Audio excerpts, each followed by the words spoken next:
Reasoning का sub inspector मुख्य परीक्षा के लिए वो क्या होगा, अभी कुछ भी डिफाइन नहीं किया है। तो जो कॉमन है, जो कि व्यापम हमेशा पूछता आया है, उन्हीं को लेकर स्टार्ट करेंगे। आपको पहले भी बता चुका हूं कि पीएससी जो पूछता है रीजनिंग का क्वेश्चंस और व्यापम जो पूछता है, दोनों में बहुत फर्क है। मैथ्स में बहुत ज्यादा डिफरेंस नहीं आता है। मैथ्स के लगभग जो टॉपिक्स व्यापम पूछता है वही टॉपिक्स सीजीपीएससी भी पूछता है, लेकिन रीजनिंग में बहुत डिफरेंस देखने को मिलता है। रीजनिंग का अगर आप देखेंगे सिलेबस, तो व्यापम का सिलेबस रीजनिंग में बहुत कम है। हो सकता है सिलेबस बढ़ा दे, क्योंकि नंबर ऑफ क्वेश्चंस यहां पे ज्यादा आने की उम्मीद है। 100 प्रश्न आएंगे मैथ्स और रीजनिंग के, तो हो सकता है कि 50 मैथ्स के हो, 50 रीजनिंग के हो, 60 मैथ्स के हो, 40 रीजनिंग के हो, कुछ भी हो सकता है। अभी ऐसा कुछ भी बताया नहीं गया है कि कितने प्रश्न मैथ्स के होंगे, कितने रीजनिंग के होंगे। तो मान के चलिए आधे मैथ्स के होंगे, आधे रीजनिंग के होंगे। तो हो सकता है जो बड़े बड़े टॉपिक्स हैं, जैसे बैठक व्यवस्था है, सिटिंग अरेंजमेंट, जैसे पहली परीक्षण है, पजल टेस्ट, जैसे न्याय निगमन है, ये सब हो सकता है कि आपको सब इंस्पेक्टर मुख्य परीक्षा में देखने को मिल जाए। जो आज तक व्यापम नहीं पूछा था, हो सकता है देखने को मिल जाए। घड़ी का चैप्टर हो गया, क्लॉक, कैलेंडर हो गया, ये सब व्यापम जनरली नहीं पूछता है, लेकिन पीएससी यहां से प्रश्न पूछता आया है। तो हो सकता है कि इस बार व्यापम मुख्य परीक्षा में, जो कि सब इंस्पेक्टर का होने वाला है, इसमें शामिल कर सकता है, क्योंकि बड़ा वेटेज है रीजनिंग का और मैथ्स का। तो हो सकता है कुछ चैप्टर्स आपको व्यापम में पहली बार देखने को मिलेंगे, जिसमें बैठक व्यवस्था होगा, पहली परीक्षण होगा, न्याय निगमन होगा, घड़ी होगा, कैलेंडर होगा। ये सब आपको पहली बार भी देखने को मिल सकता है। समझ आ रहा है? अभी तक जो व्यापम का सिलेबस रहा है रीजनिंग को लेकर, वो बहुत कम रहा है, क्योंकि वेटेज भी बहुत कम रहता है। 15 प्रश्न जनरली पूछता है। आप मंडी का पेपर उठा लीजिए, जो मंडी इंस्पेक्टर का हुआ था, आप पटवारी का उठा लीजिए, अमीन पटवारी का उठा लीजिए, आरआई का उठा लीजिए। ये जो एग्जाम्स हुए हैं, इनमें व्यापम केवल 15 ही प्रश्न रीजनिंग के पूछता है, 30 मैथ्स के और 15 रीजनिंग के। तो वेटेज रीजनिंग का कम रहता है, इसीलिए सिलेबस भी एकदम स्पेसिफाई रखा है कि ये चैप्टर्स आपको डील करने हैं। पीएससी में अगर देखेंगे तो सीसेट में रीजनिंग का वेटेज बड़ा है, लगभग 35 से 40 प्रश्न कभी कभी पूछ लेता है वो। इसीलिए वहां पे आपको बैठक व्यवस्था देखने को मिलता है, पहली परीक्षण देखने को मिलता है, न्याय निगमन देखने को मिलता है, घड़ी, कैलेंडर, सारे चैप्टर्स आपको देखने को मिलते हैं। तो अभी जो पढ़ेंगे व्यापम के सिलेबस को ही पढ़ेंगे। व्यापम एक बार सिलेबस डिफाइन कर दे मुख्य परीक्षा के लिए, अगर उसमें रहेगा बैठक व्यवस्था, पहली परीक्षण, न्याय निगमन, घड़ी, कैलेंडर, तो ये सबको पढ़ेंगे। अभी जो मैं स्टार्ट करूंगा ये व्यापम में रहेगा ही। व्यापम के जितने भी एग्जाम्स होते हैं, इनमें ये चैप्टर्स रहेंगे ही। तो पहला जो चैप्टर है वो है आपका कोडिंग डिकोडिंग, सांकेतिक भाषा लिखेंगे। सीजीपीएससी और सीजी व्यापम दोनों के लिए ही बहुत इंपॉर्टेंट है। तो पहला जो चैप्टर है यह है कोडिंग डिकोडिंग। लगता आसान है, लेकिन इसके क्वेश्चंस बहुत सारे बनेंगे और अच्छे लेवल के प्रश्न भी बनते हैं। इसको बोलते हैं सांकेतिक भाषा, सांकेतिक भाषा, कोडिंग डिकोडिंग। अब कोडिंग डिकोडिंग में बहुत सारी वैरायटी के प्रश्न बनेंगे, लेकिन इसका मैं 2 प्रकार का जो टाइप है उसको आज कराऊंगा, जिसमें पहला जो टाइप है वो होता है चाइनीज कोडिंग। ये पहला टाइप है इसका। अभी मैं आपको कोडिंग डिकोडिंग होता क्या है, ये जो आपने पढ़ा होगा कि जैसे ही आपके सामने कोडिंग डिकोडिंग लिखा हुआ आया तो आपके दिमाग में आता है कि इनका प्लेस वैल्यू को याद करना है। इनका प्लेस वैल्यू होता है 1 2 3 4, ऐसा होता है। इनका विपरीत वैल्यू को याद करना होता है। ए का विपरीत क्या होता है? 26। बी का विपरीत क्या हो जाएगा? 25। मतलब ए का विपरीत जेड, बी का विपरीत वाई। तो जैसे ही आपके सामने कोडिंग डिकोडिंग का चैप्टर आता है, आपके दिमाग में यही चलता है कि ये वैल्यूज आपको याद करनी पड़ेंगी, और पढ़ेंगी ये वैल्यूज आपको याद करनी, तभी कोडिंग डिकोडिंग का चैप्टर आपसे सॉल्व होगा। तो ये अप्रोच आपको बताऊंगा, इन पे आधारित प्रश्न आपको बाद में कराऊंगा। 2 टाइप के प्रश्न ऐसे हैं जहां पे इनका कोई यूज नहीं होगा। 2 टाइप के प्रश्न बनेंगे जहां पे इनका कुछ भी यूज आपको देखने को नहीं मिलेगा। वहां पे आपको बिल्कुल भी आवश्यकता नहीं है कि ए का प्लेस वैल्यू 1 होता है, विपरीत वैल्यू 26 होता है, एम का प्लेस वैल्यू 13 होता है, विपरीत 14 होता है। कुछ भी आवश्यकता नहीं पड़ेगी। 2 टाइप के प्रश्न हैं, जिसमें पहला जो टाइप है वो है चाइनीज कोडिंग का। दो टाइप के प्रश्न पहले करा रहा हूं जहां पे आपको ये सब की बिल्कुल भी आवश्यकता नहीं पड़ेगी कि ए का प्लेस वैल्यू क्या होता है, विपरीत क्या होता है, आई का प्लेस वैल्यू क्या होता है, विपरीत क्या होता है। इनमें आऊंगा, यहीं पे समझाऊंगा कि कोडिंग डिकोडिंग का मतलब क्या है, कोड को डिकोड करते कैसे हैं। ये सारी बातों पर चर्चा अगले लेक्चर में होगी। आज के इस लेक्चर में आपको चाइनीज कोडिंग के सारे प्रश्न कराऊंगा। एक और टाइप का प्रश्न आएगा, तो ये दो टाइप के प्रश्न आज देखेंगे जहां पे आपको इनकी कोई आवश्यकता नहीं पड़ेगी, ध्यान रखिएगा। तो चाइनीज कोडिंग के प्रश्न पूछे जाने की पूरी संभावना है। व्यापम और पीएससी यहां से प्रश्न हमेशा पूछते आए हैं, हमेशा। तो व्यापम और पीएससी दोनों ही यहां से प्रश्न पूछते आए हैं। किस प्रकार के प्रश्न बनते हैं, क्या अप्रोच होगा, समझाऊंगा। एक और खास बात यह है कि चाइनीज कोडिंग के 3-3, 4-4 प्रश्न एक साथ बन सकते हैं, क्योंकि आपको निर्देश दिया रहेगा, उस निर्देश को पढ़कर, डायरेक्शंस आपको दिया रहेगा, उसको पढ़कर प्रश्नों के उत्तर देने होते हैं। तो हो सकता है आपको 3 से 4 प्रश्न यहां से देखने को मिले। 1-2 प्रश्न तो हमेशा बनता ही है यहां से। अभी पीएससी का जो एग्जाम हुआ था 12 फरवरी को, वहां पे भी चाइनीज कोडिंग का एक प्रश्न पूछा गया था।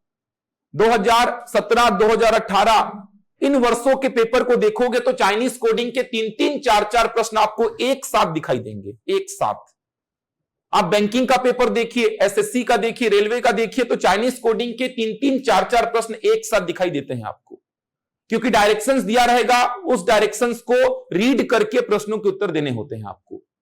अब जो एसआई का मुख्य परीक्षा होगा, इसमें पूरा का पूरा 200 नंबर का, मतलब 100 प्रश्न आएंगे 200 नंबर के, तो रीजनिंग का वेटेज ज्यादा रहेगा। 40-50 प्रश्न पूछे जाएंगे रीजनिंग के, ऐसा सुनने में आ रहा है, ऐसा लग भी रहा है। तो हो सकता है चाइनीज कोडिंग के आपको 3 से 4 प्रश्न मिल जाएं। 3 से 4 प्रश्न मिलने की पूरी संभावना है चाइनीज कोडिंग के, क्योंकि व्यापम का ये फेवरेट चैप्टर में से एक है, कोडिंग डिकोडिंग। सांकेतिक भाषा में चाइनीज कोडिंग के प्रश्न आपको 3 से 4 मिल सकते हैं, पूरी संभावना है मिलने की, क्योंकि जब रीजनिंग के क्वेश्चंस ज्यादा होते हैं तो चाइनीज कोडिंग टॉपिक के 3-3, 4-4 प्रश्न देखने को मिलते ही हैं। इनमें कुछ भी इनका यूज नहीं होगा, तो इनके यूज पे आधारित जो प्रश्न है वो अगले लेक्चर में मिलेंगे आपको। आज ये 2 प्रकार के प्रश्न करा रहा हूं, बहुत इंपॉर्टेंट है और बहुत आसानी से बनेंगे, बहुत आसानी से। 10 सेकंड में आपका एक प्रश्न डील हो जाएगा। 10 सेकंड में एक प्रश्न कर सकते हैं आप चाइनीज कोडिंग का। जो तरीका बताऊंगा उस तरीके को फॉलो करेंगे, 10-15 सेकंड लगेगा, आपका चाइनीज कोडिंग का एक प्रश्न आपसे सॉल्व हो जाएगा। तो 3 से 4 प्रश्न अगर आता है तो मैक्सिमम आपका 1 मिनट में 3 से 4 प्रश्न बनेगा। तो सीधे क्वेश्चंस में आ रहा हूं, समझाऊंगा कैसे डील करना है, क्या तरीका होगा। चलिए सीधे क्वेश्चंस में आते हैं। लिखेंगे, नीचे दी गई जानकारी का अध्ययन कर प्रश्नों के उत्तर दें। नीचे दी गई जानकारी का अध्ययन कर प्रश्नों के उत्तर दें। Study the following information to answer the given questions. नीचे दी गई जानकारी का अध्ययन कर प्रश्नों के उत्तर दें। लिखिए, किसी निश्चित सांकेतिक भाषा में, किसी निश्चित सांकेतिक भाषा में, इन अ सर्टेन कोड, किसी निश्चित सांकेतिक भाषा में, किसी निश्चित सांकेतिक भाषा में। अब पहला स्टेटमेंट लिखेंगे। पहला स्टेटमेंट है कूल वेव्स। पहला स्टेटमेंट लिखेंगे कूल वेव्स, चिल्ड वेदर। ये पहला स्टेटमेंट है, कूल वेव्स चिल्ड वेदर। ये पहला स्टेटमेंट है। इसको कोड कर रहा है TICHI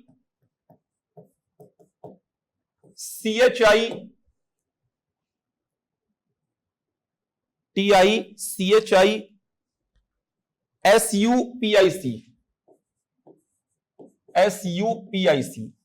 तो पहला स्टेटमेंट है कूल वेव्स चिल्ड वेदर।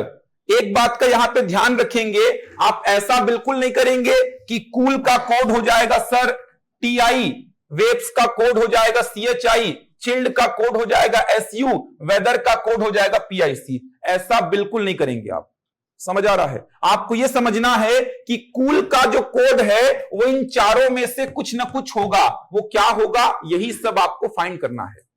ऐसा बिल्कुल मत सोचना कि कूल का कोड हो जाएगा TI, वेव्स का कोड हो जाएगा CHI, चिल्ड का कोड हो जाएगा SU और वेदर का कोड हो जाएगा PIC। ऐसा बिल्कुल नहीं होने वाला है। आपको यह समझना है कि कूल का कोड होगा इन चारों में से कुछ ना कुछ होगा।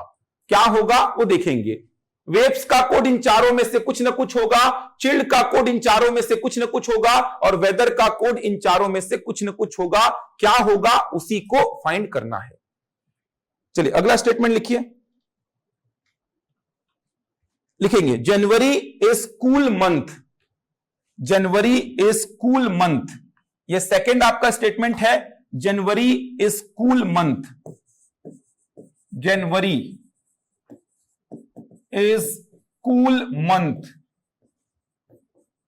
जनवरी इज कूल मंथ, इसको क्या कोड कर रहा है लिखिए। जनवरी इज कूल मंथ, इसको लिखा है RO, इसको लिख रहा है ROMOSUDA।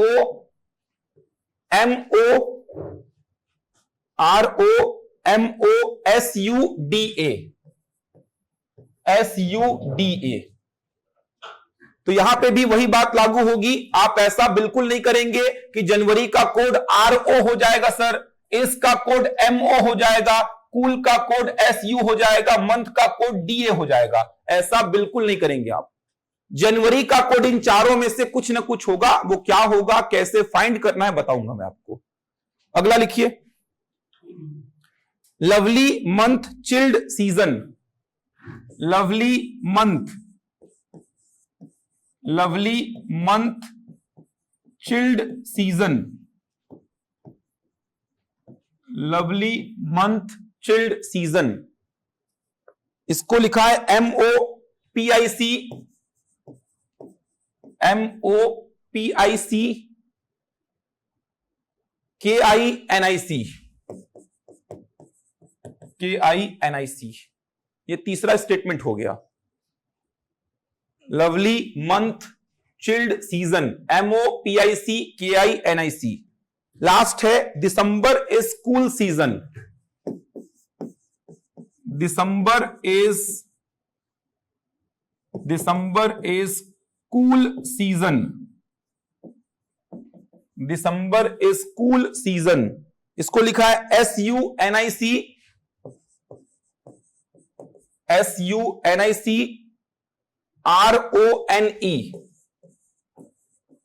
RONE। ये 4 स्टेटमेंट आपको दिए गए हैं, उनको कोड किया है। अब ये आपके डायरेक्शंस हो गए। आपका प्रश्न था नीचे दी गई जानकारी को ध्यान से पढ़िए और प्रश्नों के उत्तर दीजिए किसी सांकेतिक भाषा में, मतलब इन अ सर्टेन कोड। पहला statement cool waves chilled weather को लिख रहा है TI CHI SU PIC। दूसरा statement January is cool month, इसको लिख रहा है RO MO SU और DA। Lovely month chilled season, इसको लिखा है MOPIC KINIC। December is cool season, इसको लिखा है SUNIC RONE। अब प्रश्नों के उत्तर देने हैं। पहला क्वेश्चन लिखिए, समझाऊंगा मैं क्या करना है आपको। पहला क्वेश्चन लिखेंगे आप, लिखिए। पहला क्वेश्चन है चिल्ड का कोड क्या होगा। चिल्ड का कोड क्या होगा, एक बार खुद से दिमाग लगाइए, मैं समझाऊंगा क्या अप्रोच होगा प्रश्न को करने का। तो पहला प्रश्न है चिल्ड का कोड क्या होगा। PIC, ऑनलाइन में भी कमेंट करेंगे। PIC आ रहा है, चिल्ड का कोड PIC आएगा। PIC देखिए क्या अप्रोच होगा। ऑप्शंस को लेके बहुत गलतियां होती हैं, समझाऊंगा मैं, एक पूरा प्रश्न समझाऊंगा, ऑप्शंस भी लिख लिख के बताऊंगा कहां पे गलतियां होती हैं। आइदर और का ऑप्शन बनता है।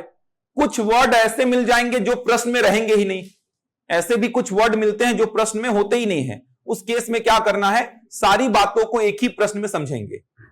जो पूछेगा उसी का बताना है, सारे वर्ड का आपको बताना ही नहीं है, जो पूछेगा वही बताना है। तो सबसे पहला क्या पूछा है, चिल्ड का कोड पूछा है। आप क्या करेंगे, तुरंत देखेंगे चिल्ड कहां पे लिखा है। तो आप चिल्ड कहां पे लिखा है, तो आपको ये तो पता है कि लेफ्ट हैंड साइड ही लिखेगा। राइट हैंड साइड में क्या है, कोड है, तो चिल्ड आपको कहां मिलेगा, लेफ्ट हैंड साइड। तो चिल्ड कहां पे लिखा है, फर्स्ट में और कहां पे, थर्ड में। दिखाई दे रहा है, चिल्ड फर्स्ट में है और थर्ड में है। अब एक बात समझो, अगर कोई शब्द जो है फर्स्ट में है और थर्ड में है, कहीं और है क्या, नहीं। अगर कोई शब्द फर्स्ट में है और थर्ड में है तो उसका कोड भी केवल फर्स्ट में होगा और थर्ड में होगा। एकदम सिंपल सी साधारण सी बात है। अगर कोई शब्द जो है ये फर्स्ट में और थर्ड में है तो इसका कोड भी केवल फर्स्ट में और थर्ड में होगा, कहीं और होना ही नहीं चाहिए। अब देखिए, फर्स्ट और थर्ड में कौन सा वर्ड है जो कहीं और नहीं है। किसी एक को पकड़ के काम करेंगे, ऐसा रैंडम मत खोजना कि क्या कॉमन दिखा, गलत हो जाएगा ऐसे में। टीआई फर्स्ट में है, थर्ड में है क्या, काट दो, टीआई तो हो ही नहीं सकता। अगर शब्द फर्स्ट और थर्ड में है तो उसका कोड भी फर्स्ट और थर्ड में होना ही चाहिए।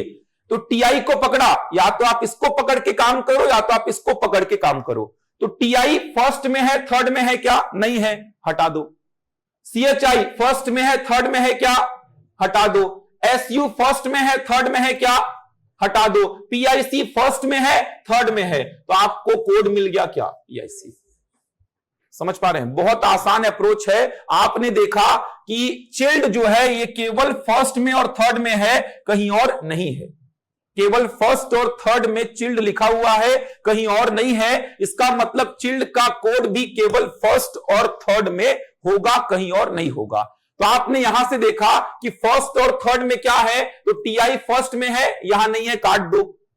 सीएचआई फर्स्ट में है, यहां नहीं है, काट दो। एसयू फर्स्ट में है, यहां नहीं है, काट दो। पीआईसी फर्स्ट में है, थर्ड में है, तो आंसर क्या हो गया, पीआईसी। तो चिल्ड का कोड आप बता सकते हैं क्या होगा, पीआईसी।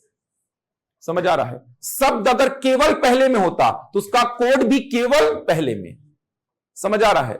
शब्द अगर केवल पहले स्टेटमेंट में होता तो उसका कोड भी केवल कहां होता, पहले में। शब्द अगर पहले और दूसरे में है तो उसका कोड भी केवल पहले और दूसरे में, कहीं और नहीं होना चाहिए। तो यहां पे शब्द पहले और तीसरे में था तो इसका कोड भी केवल पहले और तीसरे में, कहीं और नहीं होना चाहिए। तो केवल पहले और तीसरे में कौन सा कोड है, पीआईसी। तो चिल्ड का कोड क्या हो गया, पीआईसी। अब एक बात समझो, कहां पे डाउट आता है। मान लीजिए पहले में एक और एसयू के जगह, मान लीजिए एग्जांपल के लिए मैंने बोला एसयू के जगह क्या होता, एनआईसी होता। मान लीजिए एसयू के जगह होता एनआईसी। इधर पे मत देखिए आप, मैं केवल अपने मन से एसयू के प्लेस पे क्या लिख रहा हूं, एनआईसी। अब आप बोलेंगे चिल्ड फर्स्ट में है और थर्ड में, तो फर्स्ट और थर्ड में देखिए कौन सा कॉमन है। तो टीआई फर्स्ट में है, थर्ड में नहीं है, काट दीजिए। सीएचआई फर्स्ट में है, थर्ड में नहीं है, काट दीजिए। एनआईसी फर्स्ट में है और थर्ड में भी है, तो एनआईसी को लिख दीजिए आप, हो सकता है एनआईसी। इसके बाद पीआईसी फर्स्ट में है और थर्ड में है, तो पीआईसी भी हो सकता है, तो एनआईसी हो सकता है, पीआईसी हो सकता है। ये आपने कहां से निकाला, फर्स्ट और थर्ड से। एसयू के प्लेस पे मैं अपने मन से एनआईसी लिख के समझा रहा हूं आपको। तो टीआई फर्स्ट में है, थर्ड में नहीं है, काट दिया। सीएचआई फर्स्ट में है, थर्ड में नहीं है, काट दिया। एनआईसी फर्स्ट में है, थर्ड में है, लिख दिया। पीआईसी फर्स्ट में है, थर्ड में है, लिख दिया। अब क्या करना, दो दो कोड मिल चुके हैं आपको। अब क्या करना, आप देखना एनआईसी कहीं और लिखा है क्या। अगर कहीं और लिखा होगा तो एनआईसी को काट देना, क्योंकि अगर एनआईसी कहीं और लिखा है इसका मतलब वो चिल्ड का कोड हो ही नहीं सकता। समझ आ रहा है। चिल्ड का कोड होना होगा तो केवल कहां होगा, पहले में और तीसरे में, कहीं और नहीं होगा। तो आपको पहले और तीसरे से दो दो कोड मिल गए, एनआईसी और पीआईसी। अब एनआईसी कहीं और लिखा है क्या, ये लिखा है ना एनआईसी, काट दिया। समझ आ रहा है, कहीं और लिखा है इसका मतलब चिल्ड का कोड नहीं हो सकता। अगर चिल्ड पहले और तीसरे में है तो उसका कोड भी केवल पहले और तीसरे में होना चाहिए। तो दो दो अगर कोड कॉमन मिल गए मान लीजिए, तो आप देखिए इन दोनों में से कोई और कहीं और तो नहीं लिखा है। तो आपने देखा एनआईसी कहीं और लिखा था, एनआईसी को काट दिया। मान लो एनआईसी कहीं और नहीं लिखा होता, पीआईसी भी कहीं और नहीं लिखा होता, तो आइदर और आंसर बनता आपका। फिर समझ आ रहा है, एनआईसी कहीं और नहीं लिखा होता, पीआईसी भी कहीं और नहीं लिखा होता, दो दो कोड कॉमन मिल जाते, एनआईसी भी और पीआईसी भी। तो यहां पे आप क्या करते, आंसर लगाते आइदर एनआईसी और पीआईसी। अगर ऑप्शन में नहीं रहता आइदर और, तो आप आंसर लगाते, निर्धारित नहीं किया जा सकता। कराऊंगा क्वेश्चंस। समझ आ रहा है, बहुत आसान अप्रोच है, 10 सेकंड से ऊपर नहीं लगेगा आपको। आपको केवल यह देखना है कि जो प्रश्न पूछा, चिल्ड पूछा, तो तुरंत आप खोज लो चिल्ड कहां कहां लिखा है, पहले और तीसरे में, तो इसका कोड भी केवल पहले और तीसरे में होना चाहिए। अब इसको मैं हटा दे रहा हूं, पहले और तीसरे में देख लीजिए, किसी एक को पकड़ के काम करो, ऐसा नहीं कि रैंडम कॉमन ढूंढने बैठे हैं आप। किसी एक को पकड़ के काम करने का मतलब टीआई यहां है, यहां नहीं है, काट दो। सीएचआई यहां है, यहां नहीं है, काट दो। एसयू यहां है, यहां नहीं है, काट दो। पीआईसी है, इसका मतलब कोड क्या हो गया, पीआईसी बन जाएगा। आप चाहो तो तीसरे वाले को पकड़ के काम कर सकते हो। एमओ यहां है, यहां नहीं है, काट दो। पीआईसी यहां है, पीआईसी हो सकता है, ऐसा नहीं कि आंसर टिक करके आगे बढ़ गया, पीआईसी हो सकता है। केआई यहां है, यहां नहीं है, काट दो। एनआईसी यहां है, यहां नहीं है, काट दो। क्या होगा, पीआईसी। किसी एक को पकड़ के काम करना है, बन जाएगा, ध्यान रखिएगा। ऐसा नहीं कि पीआईसी कॉमन मिला तो आंसर लिख दिए, आइदर और वाला भी आंसर बनता है, इसीलिए प्रॉपर पूरा चेक करना।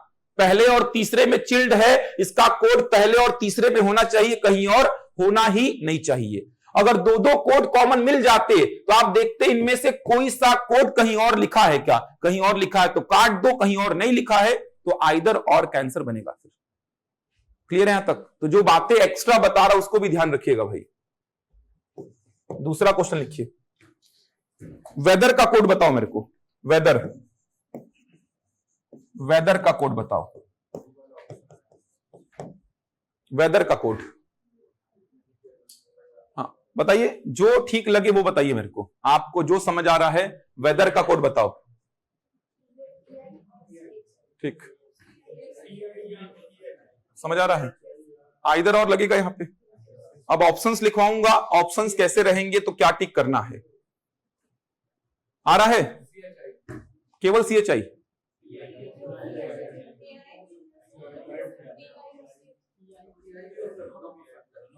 ठीक, टीआई या सीएचआई दोनों में से कुछ भी हो सकता है ना। देखिए वेदर कहां पे लिखा है, तुरंत आप देखेंगे कि वेदर कहां लिखा है, तो वेदर कहां लिखा हुआ है, तुरंत देखिए, कहीं और लिखा है क्या? ये तो देखना ही पड़ेगा कि वेदर कहां लिखा है, केवल फर्स्ट में, कहीं और नहीं लिखा है। इसका मतलब इसका कोड भी केवल पहले में ही होना चाहिए। अगर वेदर केवल फर्स्ट में लिखा है, इसका मतलब इसका कोड भी केवल फर्स्ट में ही होना चाहिए, कहीं और होना ही नहीं चाहिए। अब कैसे देखेंगे, तो वेदर फर्स्ट में है, मतलब इसका कोड भी केवल फर्स्ट में ही होना चाहिए। तो केवल फर्स्ट में, टीआई कहीं और है क्या, देखो तो जल्दी से, टीआई कहीं और नहीं है, मतलब टीआई हो सकता है, आंसर टिक मत कर देना। आगे देखो, सीएचआई कहीं और लिखा है क्या, सीएचआई भी हो सकता है। एसयू कहीं और लिखा है क्या, काट दो। पीआईसी कहीं और लिखा है क्या, काट दो। समझ आ रहा, आसानी से बनेगा। अगर वेदर केवल पहले स्टेटमेंट में है, इसका कोड भी केवल पहले स्टेटमेंट में होना चाहिए, कहीं और नहीं होना चाहिए। तो केवल पहले में, तो पहले को पकड़ो, टीआई कहीं और होगा तो काट देना, नहीं होगा तो लिख देना। तो टीआई कहीं और नहीं है तो लिख दिया, सीएचआई कहीं और नहीं है तो लिख दिया, एसयू यहां है तो काट दिया, हो ही नहीं सकता क्योंकि वेदर केवल पहले में है, मतलब कोड भी केवल पहले में होना चाहिए। पीआईसी कहीं और है, काट दिया, क्योंकि वेदर केवल पहले में है तो कोड भी केवल पहले में होना चाहिए। तो वेदर का कोड या तो टीआई या तो सीएचआई बनेगा। ऑप्शंस देखो इसके, अब ऑप्शंस के हिसाब से आंसर बताना है आपको।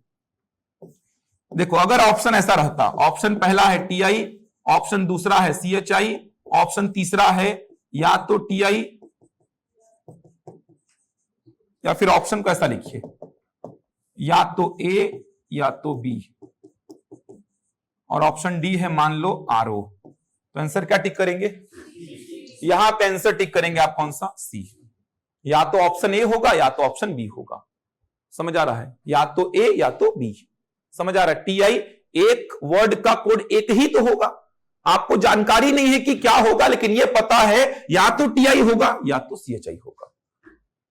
अगर यहीं पे प्रश्न का ऑप्शन ऐसा होता, ये देखिए प्रश्न का ऑप्शन को मैं चेंज कर रहा हूं इस बार, प्रश्न का ऑप्शन ऐसा होता, पहला ऑप्शन टीआई, दूसरा ऑप्शन सीएचआई, तीसरा ऑप्शन आरओ, चौथा ऑप्शन इनमें से या फिर निर्धारित नहीं किया जा सकता, निर्धारित नहीं किया जा सकता, तो ऑप्शन क्या लगाते, डी। समझ आ रहा है, कंफ्यूज बिल्कुल मत होना, आपको एकदम क्लियर पता होना चाहिए कि या तो टीआई या सीएचआई, कोई एक को तो आप टिक कर ही नहीं सकते। टीआई हो ही नहीं सकता कंफर्म, सीएचआई भी कंफर्म हो ही नहीं सकता, ऑप्शन में या तो ऐसा रहेगा तो आंसर हो जाएगा, अगर ऐसा ऑप्शन नहीं है तो आप आंसर क्या टिक करेंगे, निर्धारित नहीं किया जा सकता। समझ पा रहे हैं? ऑप्शंस को लेके बहुत कंफ्यूजन होता है, तो पहले ही मैं ऑप्शंस को क्लियर कर रहा हूं कि ऑप्शंस में कंफ्यूजन ना हो आपको। वेदर का कोड बोला तो आपने वेदर का कोड बताया टीआई या सीएचआई। अब ऑप्शन अगर ऐसे हैं तो आप ऑप्शन सी टिक करेंगे, अगर ऑप्शंस ऐसे हैं तो ऑप्शन आप डी टिक करेंगे।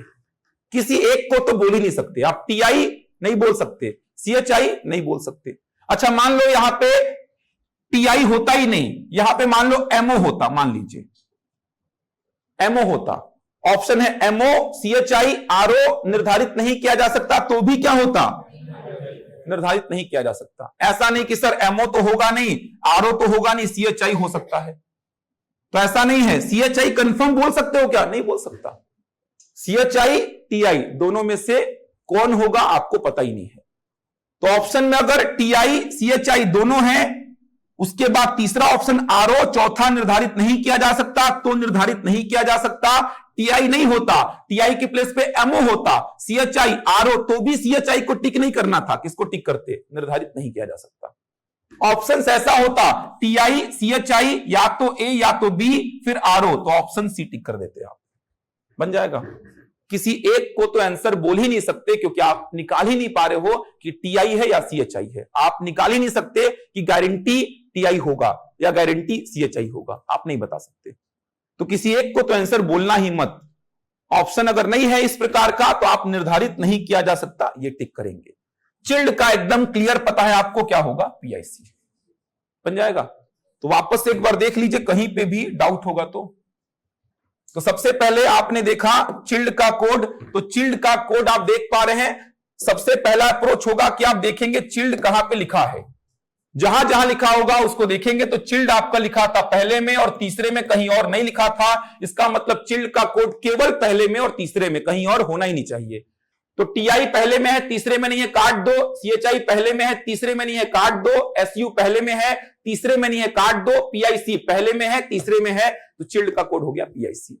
सेकंड प्रश्न था मेरा वेदर का कोड क्या होगा, तो आपने बोला वेदर कहां लिखा है, तो केवल पहले में लिखा है। इसका मतलब कोड भी केवल पहले में होना चाहिए। तो टीआई पहले में है, कहीं और नहीं है, तो टीआई हो सकता है। सीएचआई पहले में है, कहीं और नहीं है, तो सीएचआई भी हो सकता है। एसयू सेकंड में है, काट दो। पीआईसी कहीं और है, काट दो। या तो टीआई या सीएचआई बन जाएगा। नेक्स्ट पूछता हूं, आपसे बताएंगे। चलो इसी का अपोजिट पूछ रहा है। मान लीजिए अब डीए के लिए कौन सा वर्ड यूज होगा, डीए के लिए, डीए के लिए कौन सा वर्ड यूज होगा। जो काम अभी आप इस साइड से कर रहे थे वो उस साइड से कर लीजिए। डीए कहां कहां पे लिखा है देख लो,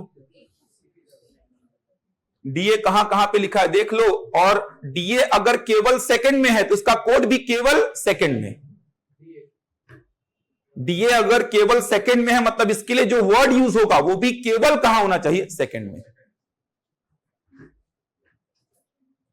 हो गया, आ रहा है जनवरी। तो डीए आप देख लीजिए कहां कहां पे लिखा हुआ है। तो डीए फटाफट देखेंगे तो डीए कहां पे लिखा हुआ है, केवल सेकंड में। कहीं और है क्या, नहीं है। तो डीए केवल सेकंड में है, कहीं और नहीं है। इसका मतलब इसके लिए जो वर्ड यूज होगा वो केवल सेकंड में ही होगा, कहीं और नहीं होगा। तो सेकंड वाले को पकड़ते हैं। जनवरी कहीं और है तो काट देना, कहीं और है क्या, नहीं। क्यों, क्योंकि डीए अगर केवल सेकंड में है तो इसका कोड भी केवल सेकंड में। तो जनवरी अगर कहीं और है तो वो डीए के लिए यूज हो ही नहीं सकता, क्योंकि डीए केवल कहां पे है, सेकंड में। तो जनवरी कहीं और है क्या, नहीं। तो डीए के लिए जनवरी हो सकता है, इसी को आंसर मत बोल देना, लेकिन जनवरी हो सकता है, इसी को आंसर मत बोलना। इस कहीं और है क्या, जल्दी बताओ, है, काट दो। कूल कहीं और है क्या, है, काट दो। मंथ कहीं और है क्या, है, काट दो। कहीं और है क्या, काटो सीधे। क्योंकि डीए अगर केवल सेकंड में है मतलब इसके लिए जो वर्ड यूज होगा वो भी केवल कहां पे होगा, सेकंड में होगा, कहीं और हो ही नहीं सकता। तो केवल सेकंड में जो वर्ड यूज हो रहा है वो क्या है, जनवरी है। इसका मतलब डीए का कोड क्या होगा, जनवरी होगा। बन जाएगा, कोई डाउट तो नहीं है किसी को। दिसंबर का कोड बताओ, दिसंबर का कोड बताओ मेरे को। सभी लोग निकालिए दिसंबर का कोड।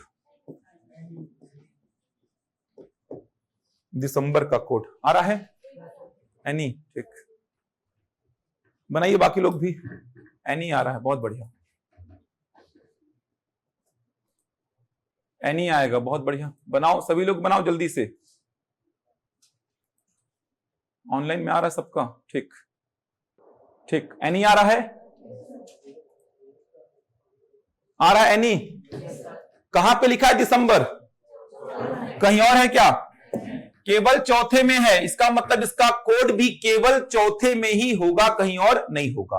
केवल चौथे में, कहीं और होगा ही नहीं। तो दिसंबर का कोड केवल चौथे में होगा, कहीं और नहीं होगा। अब केवल चौथे में कौन है, कैसे देखोगे? एक एक को पकड़ो। एसयू कहीं और है क्या? काट दो। एनआईसी कहीं और है क्या? काट दो। आरओ कहीं और है क्या? काट दो। एनई कहीं और नहीं है। दिसंबर का कोड क्या हो गया? समझ आ रहा है? ऐसा रैंडम चेक नहीं करना है, आपको एक अप्रोच फॉलो करना है कि दिसंबर अगर केवल चौथे में है, मतलब इसका कोड भी केवल और केवल चौथे में होगा। तो आप चौथे वाले को उठाओ। एसयू कहीं और दिखा तो काट देना, क्योंकि एसयू कहीं और है, मतलब वो दिसंबर का कोड नहीं हो सकता, क्योंकि दिसंबर केवल चौथे में है तो कोड भी केवल चौथे में होगा। एनआईसी कहीं और दिखा तो काट देना, दिख रहा है क्या? काट दिए। आरओ कहीं और दिखा, काट देना। एनी कहीं और नहीं दिख रहा है, तो दिसंबर का कोड क्या हो गया? एनी। ठीक हो गया। अब एक बात समझो, अब मर्ज कर रहा हूं मैं, अब देखेंगे। मैं बोला चिल्ड दिसंबर, चिल्ड दिसंबर, इसका कोड पूछ लिया मैं,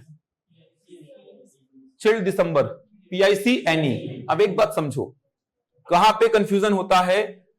आवश्यक नहीं है कि सीक्वेंस में ही रहे, होना चाहिए सीक्वेंस में रहे, ये कंपलसरी नहीं है। आपको क्या करना है? चिल्ड का कोड निकालना है। चिल्ड का कोड क्या है? पीआईसी, ये आप निकाल चुके हैं पहले ही। दिसंबर का कोड क्या है? एनई, ये भी आप निकाल चुके हैं पहले से। अब ऑप्शन आपको ऐसा खोजना है जिसमें पीआईसी और एनई हो, सीक्वेंस में हो। ये कंपलसरी नहीं है, क्योंकि आप खुद देखो, इसका कोड भी तो सीक्वेंस में थोड़ी है। इसका कोड क्या सीक्वेंस में है क्या? नहीं है। तो सीक्वेंस में होना कंपलसरी नहीं है। तो ऑप्शन अगर पीआईसी एनई है तो ये सही हो जाएगा, लेकिन ऑप्शन अगर एनई पीआईसी है तो ये भी सही है। दोनों तो रहेंगे नहीं, कोई एक रहेगा ऑप्शन में। लेकिन ध्यान रखिए, ऐसा नहीं कि आप सीक्वेंस से खोजने बैठ गए कि पहले चिल्ड है तो पहले पीआईसी ही मिलना चाहिए, उसके बाद दिसंबर है तो एनई ही मिलना चाहिए, ऐसा नहीं है। आपको ऑप्शन में पीआईसी और एनई मिलना चाहिए। सीक्वेंस में हो तो भी ठीक, नहीं हो तो भी ठीक। कहने का मतलब ए भी सही है और बी भी सही है। समझ आ रहा है? पीएससी में पूछा गया था क्वेश्चन, सीक्वेंस में नहीं था, वहां पे कराऊंगा उस क्वेश्चन को। सीक्वेंस में नहीं था वो। सीक्वेंस में होना कंपलसरी नहीं है तो अच्छी बात है, नहीं है तो भी वो सही है। दोनों रहेंगे नहीं। अगर डाउट आ रहा होगा दोनों अगर रह गए ऑप्शन में तो क्या करेंगे? तो दोनों रहेगा ही नहीं ऑप्शन में। समझ आ रहा है? दोनों रहेगा ही नहीं। दोनों रहेगा तो ऑब्जेक्शन लगा सकते हैं, दोनों रहेगा ही नहीं, कोई एक ही रहेगा ऑप्शन में। तो ये भी सही है और ये भी सही है, बन जाएगा। नोट कर लीजिए, ऑप्शंस को लेके बहुत कंफ्यूजन होता है इसमें। यहां तक नोट कर लीजिए और देखिए, कुछ डाउट है तो पूछेंगे। तो ऑप्शंस में भी कंफ्यूजन जहां होता है, मैं आपको पहले ही बता दे रहा हूं, जिससे वो कंफ्यूजन ना हो आपको। हो गया यहां तक? चलिए आगे देखते हैं हम। अब एक प्रश्न मैं आपसे पूछता हूं, इसका आंसर बताएंगे। देखिए, एक प्रश्न मैं आपसे पूछता हूं, वेदर का कोड क्या निकाले थे? या तो टीआई या सीएचआई। ठीक, अब मैं बोला चिल्ड वेदर, चिल्ड वेदर,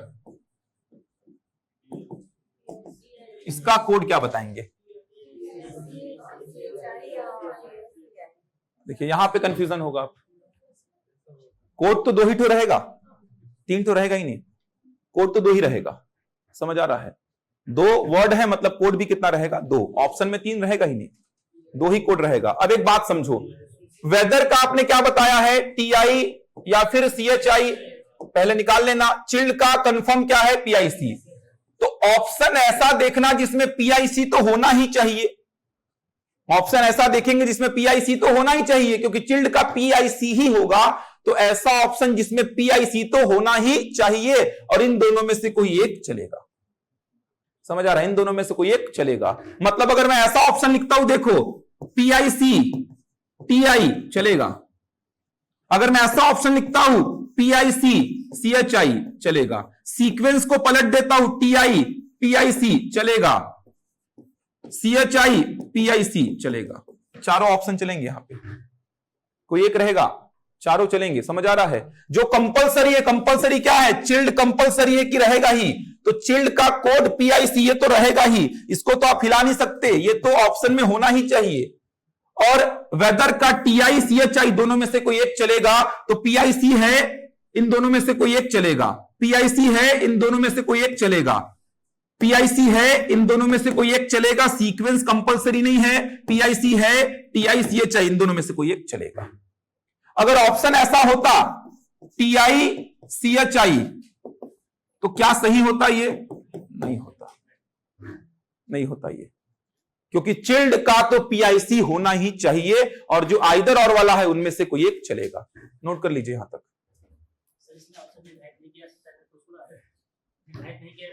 अगर ये नहीं है तो लगाएंगे आप, अगर आपका ये नहीं रहेगा तो लगाएंगे। अगर इनमें से कोई भी है तो आप इनको टिक करेंगे, कंफर्म है, इनको टिक करेंगे। क्योंकि ये जो स्टेटमेंट वाले क्वेश्चंस आते हैं, जैसे चिल्ड वेदर देख पा रहे हैं, ये स्टेटमेंट वाला है, इसका मतलब आप जैसे यहां से मैच करेंगे तो आपको कंफर्म नहीं पता कि चिल्ड का कौन है, वेदर का कौन है।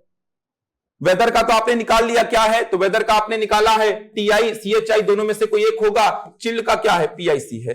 एक बात समझो, जो डाउट आपका देख लो, अगर यहां पे ऑप्शन है इनमें से कोई नहीं या निर्धारित नहीं किया जा सकता, इसको ले लो, निर्धारित नहीं किया जा सकता, तो ऑप्शन क्या टिक करेंगे आप लोग के हिसाब से? निर्धारित नहीं किया जा सकता। ये चार आप देख रहे हैं, ये चारों सही हैं। निर्धारित नहीं किया जा सकता अगर ऑप्शन में है, इस केस में तो निर्धारित नहीं किया जा सकता ही आंसर होगा। क्योंकि आप खुद सोचो, वेदर का TI होगा कि CHI आपको कंफर्म नहीं पता है, लेकिन निर्धारित नहीं किया जा सकता ऑप्शन में नहीं है, तो ये चार ऑप्शन में से कोई सा भी ऑप्शन क्या हो जाएगा? आपका सही हो जाएगा। समझेंगे? ऑप्शन को लेके ही कंफ्यूजन है। अगर निर्धारित नहीं किया जा सकता, इस प्रश्न के ऑप्शन के लिए अगर ऑप्शन निर्धारित नहीं किया जा सकता तो उसको टिक करेंगे ही, लेकिन देगा नहीं कभी वो। क्योंकि अगर ये वाला ऑप्शन दे दिया तो आप सीधे आइदर और आ रहा है तो आप क्या मार देंगे? निर्धारित नहीं किया जा सकता। इसीलिए ऐसा ऑप्शन कभी देखने को मिलेगा ही नहीं आपको। अगर इस प्रश्न में निर्धारित नहीं किया जा सकता ऑप्शन रहेगा तो आप क्या टिक करेंगे? निर्धारित नहीं किया जा सकता, लेकिन ये ऑप्शन कभी रहेगा ही नहीं। तो ये चारों ऑप्शन क्या हैं? ट्रू हैं, ध्यान रखिएगा। चार में से कोई एक आपको दिया रहेगा परीक्षा में, जो प्रश्न रहेगा उसके ऑप्शन में। लेकिन मैं बता रहा हूं कि आपका पॉसिबिलिटी क्या क्या हो सकता है। तो चिल्ड वेदर में आपका कोड है तो PIC TI हो सकता है, PIC CHI हो सकता है, TI PIC हो सकता है, CHI PIC हो सकता है। सीक्वेंस तो कंपलसरी है नहीं। साथ में आपको ध्यान देना है, चिल्ड का कंफर्म PIC है तो PIC होना ही चाहिए। इन दोनों में से कोई एक चलेगा। ऐसे प्रश्नों में अगर निर्धारित नहीं किया जा सकता ऑप्शन में है तो उसको टिक कर देना, क्योंकि आपको पता ही नहीं है वेदर का कोड क्या होने वाला है। ऐसे प्रश्नों में आपको इनमें से कोई नहीं, निर्धारित नहीं किया जा सकता, ये मिलेगा ही नहीं। आपको ये ऑप्शंस इस प्रकार के दिखाई देंगे। तो केवल आपको खोज होनी चाहिए, PIC मिलना ही चाहिए, इन दोनों में से कोई एक चलेगा, बन जाएगा। और यहां पे जो मैंने प्रश्न लिया, चिल्ड दिसंबर, ये तो कंफर्म है, चिल्ड का PIC होगा और दिसंबर का एनी होगा, तो ये सही है, ये भी सही है। सीक्वेंस में होना कंपलसरी नहीं है, PIC होना ही चाहिए, एनी होना ही चाहिए, तो PIC है, एनी है, ये दोनों ही क्या है इसके लिए सही है। प्रश्न जब आएगा तो उसमें एक ही ऑप्शन रहेगा, इन दोनों में से कोई एक रहेगा, इन चारों में से कोई एक रहेगा। समझ आ रहा है? लेकिन मैं यहां पूरी पॉसिबिलिटी बता रहा हूं कि ऐसे ऑप्शंस भी करेक्ट हो सकते हैं। ये रहेगा तो करेक्ट होगा, ये इन चारों में से कोई भी रहेगा करेक्ट हो जाएगा। वो निर्धारित नहीं किया जा सकता तो वही आंसर होगा फिर। जबकि यहां पे निर्धारित नहीं किया जा सकता वाला ऑप्शन क्या हो जाएगा? गलत, क्योंकि यहां तो कंफर्म है चिल्ड का क्या होगा? PIC, दिसंबर का क्या होगा? एनी। यहां तो कंफर्म है कि चिल्ड का होगा PIC, दिसंबर का होगा एनी। मतलब यहां पे ऐसा ऑप्शन खोजेंगे जिसमें PIC हो और एनी हो। सीक्वेंस में होना कंपलसरी नहीं है, तो यहां पे निर्धारित नहीं किया जा सकता ऐसा ऑप्शन होगा ही नहीं। ध्यान रखिएगा, बन जाएगा। पॉसिबिलिटी वाला नहीं है, ये वाला बोल रहे हैं। मैं बता रहा हूं, अगर ऐसा ऑप्शन आपको दिखाई देता तो सही होता, ऐसा दिखाई देता तो भी सही होता, ऐसा दिखाई देता तो भी सही होता, ऐसा दिखाई देता तो भी सही होता। इन चार में से कोई एक आपको प्रश्न में दिखाई देगा। मैंने बोला पीआईसी होना ही चाहिए, इन दोनों में से कोई एक होगा चलेगा। तो ये हो सकता था ऑप्शन में, यही होगा, जरूरी नहीं है ऑप्शन में। ऑप्शन ये भी दे सकता था आपको, ऑप्शन ये भी दे सकता था, ऑप्शन ये भी दे सकता था। तो इन चार में से कोई एक ऑप्शन आपको परीक्षा में दिखाई देगा, इन चार में से कोई एक। मैं चारों को लिख के बता दिया हूं कि इन चार में से कोई एक ऑप्शन परीक्षा में दिखाई देगा। आपको केवल ध्यान देना है पीआईसी होना ही चाहिए, इन दोनों में से कोई एक चलेगा, और सीक्वेंस तो मैटर करता ही नहीं है। तो मैं बता रहा हूं कि ये चार तरीके से बना सकता था प्रश्न सेट करने वाला आंसर को। जो आंसर चार में से एक रहेगा, वो एक आंसर इन चारों में से कोई भी वो दे सकता था। मैं यहां पे चारों को बता दिया हूं कि PIC, TI, PIC, CHI, TI, PIC, CHI, PIC, ये चारों आंसर सही हैं परीक्षा में, लेकिन एक ही रहेगा आपके पास। जैसे ये दोनों आंसर सही हैं, लेकिन परीक्षा में ऑप्शन में कोई एक रहेगा आपके पास। चलिए अगला लिखिए, बन जाएगा यहां तक। कूल का कोड क्या आएगा?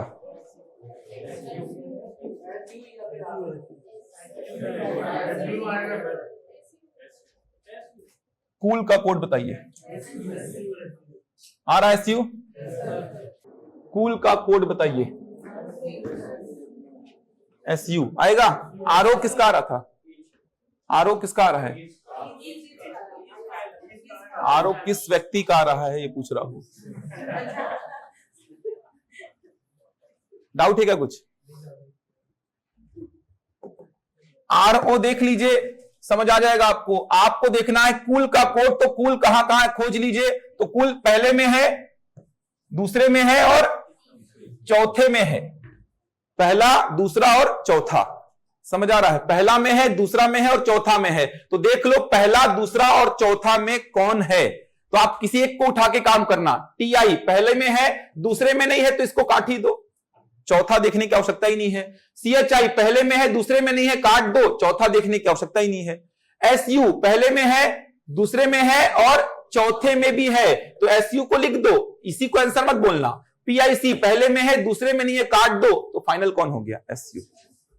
किसी एक को पकड़ के काम करना है। आपको पूछा था कूल का कोड, तो कूल पहले, दूसरे, चौथे में है, तो पहला, दूसरा, चौथा, तो पहले को पकड़ के काम करो। टीआई पहले में है, दूसरे में नहीं है, काट दो टीआई को, चौथा देखने की आवश्यकता ही नहीं है। सीएचआई पहले में है, दूसरे में नहीं है, काट दो। एसयू पहले में है, दूसरे में है, चौथे में है, हो सकता है पीआईसी पहले में है, दूसरे में नहीं है, काट दो, फाइनल कौन हो गया? एसयू। इसका कोड क्या आ रहा है? आरओ। समझ आ रहा है? इसका कोड देख लीजिए। इस कहां पे है? दूसरे में और चौथे में। तो दूसरे और चौथे में इज है, कहीं और है क्या? नहीं। इसका कोड दूसरे और चौथे में, तो आरओ दूसरे में है, चौथे में है, हो सकता है। एमओ दूसरे में है, चौथे में नहीं, हटा दो। एसयू दूसरे में और चौथे में, तो एसयू को लिखो। डीए दूसरे में है, चौथे में नहीं, काट दो। अब ये दो दो कोड मिला आपको, आरओ और एसयू। अब देखो इन दोनों में से कोई और कहीं और है क्या? तो एसयू पहले में भी है, तो एसयू को काट दो, बचा कितना? आरओ। समझ आ रहा है तरीका? आपने बोला यहां पे एस दूसरे में है और चौथे में है, तो दूसरे और चौथे में आप कॉमन देखेंगे तो पकड़ लीजिए दूसरे और चौथे में। तो आरओ दूसरे में है, चौथे में है। एमओ दूसरे में है, चौथे में नहीं है, काट दो। एसयू दूसरे में है, चौथे में लिख दो। डीए दूसरे में है, चौथे में नहीं है, काट दो। तो आरओ और एसयू आया, लेकिन आप आइदर और टिक मत कर देना। अब चेक करना कहीं और आरओ और एसयू में से कोई और है क्या। तो आपने देखा एसयू कहीं और है, तो एसयू को आपने काट दिया, फाइनल क्या हो गया? आरओ। कहीं और एसयू अगर नहीं होता तब लगता आइदर और। समझ आ रहा है? तो ऑप्शंस में भी कंफ्यूजन नहीं होना चाहिए, ध्यान रखिएगा। ऑप्शंस को लेके मैंने बताया आइदर और वाला ऑप्शन कैसा हो सकता है। किसी एक शब्द का दो दो कोड निकल रहा है, आइदर और लगेगा। ऑप्शन अगर है या तो बी या तो ए, तो उसको टिक करना। अगर ऐसा कुछ नहीं है तो इनमें से कोई नहीं टिक करना, या फिर निर्धारित नहीं किया जा सकता। उसके बाद मैंने बोला सीक्वेंस में होना कंपलसरी नहीं है, पीआईसी एनी होना चाहिए, कैसे भी हो चलेगा। उसके बाद मैंने बोला दो अगर शब्द हैं जिसमें एक शब्द का आइदर और वाला निकल रहा है, तो जिसका एक है वो तो होना ही चाहिए, और जिसका आइदर और वाला है उसमें से कोई एक चलेगा। इसके बाद सिंगल सिंगल वाले आपने देखे, दिसंबर का आपने देखा, एनी, सारे का देखा आपने, कूल का देखा आपने, तो बहुत आसान टॉपिक है, बहुत आसान है। अब एक बात समझिए, ऐसा कुछ आ गया, जैसे मान लीजिए यहां पे आ गया फाइंड चिल्ड दिसंबर, फाइंड चिल्ड दिसंबर, इसका कोड पूछ लिया आपसे, फाइंड चिल्ड दिसंबर, फाइंड चिल्ड दिसंबर, क्या करेंगे?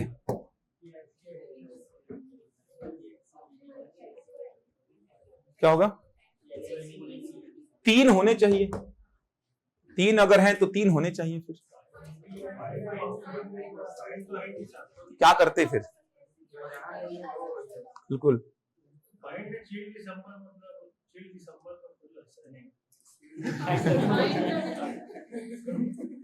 स्पोकन इंग्लिश नहीं चल रहा है,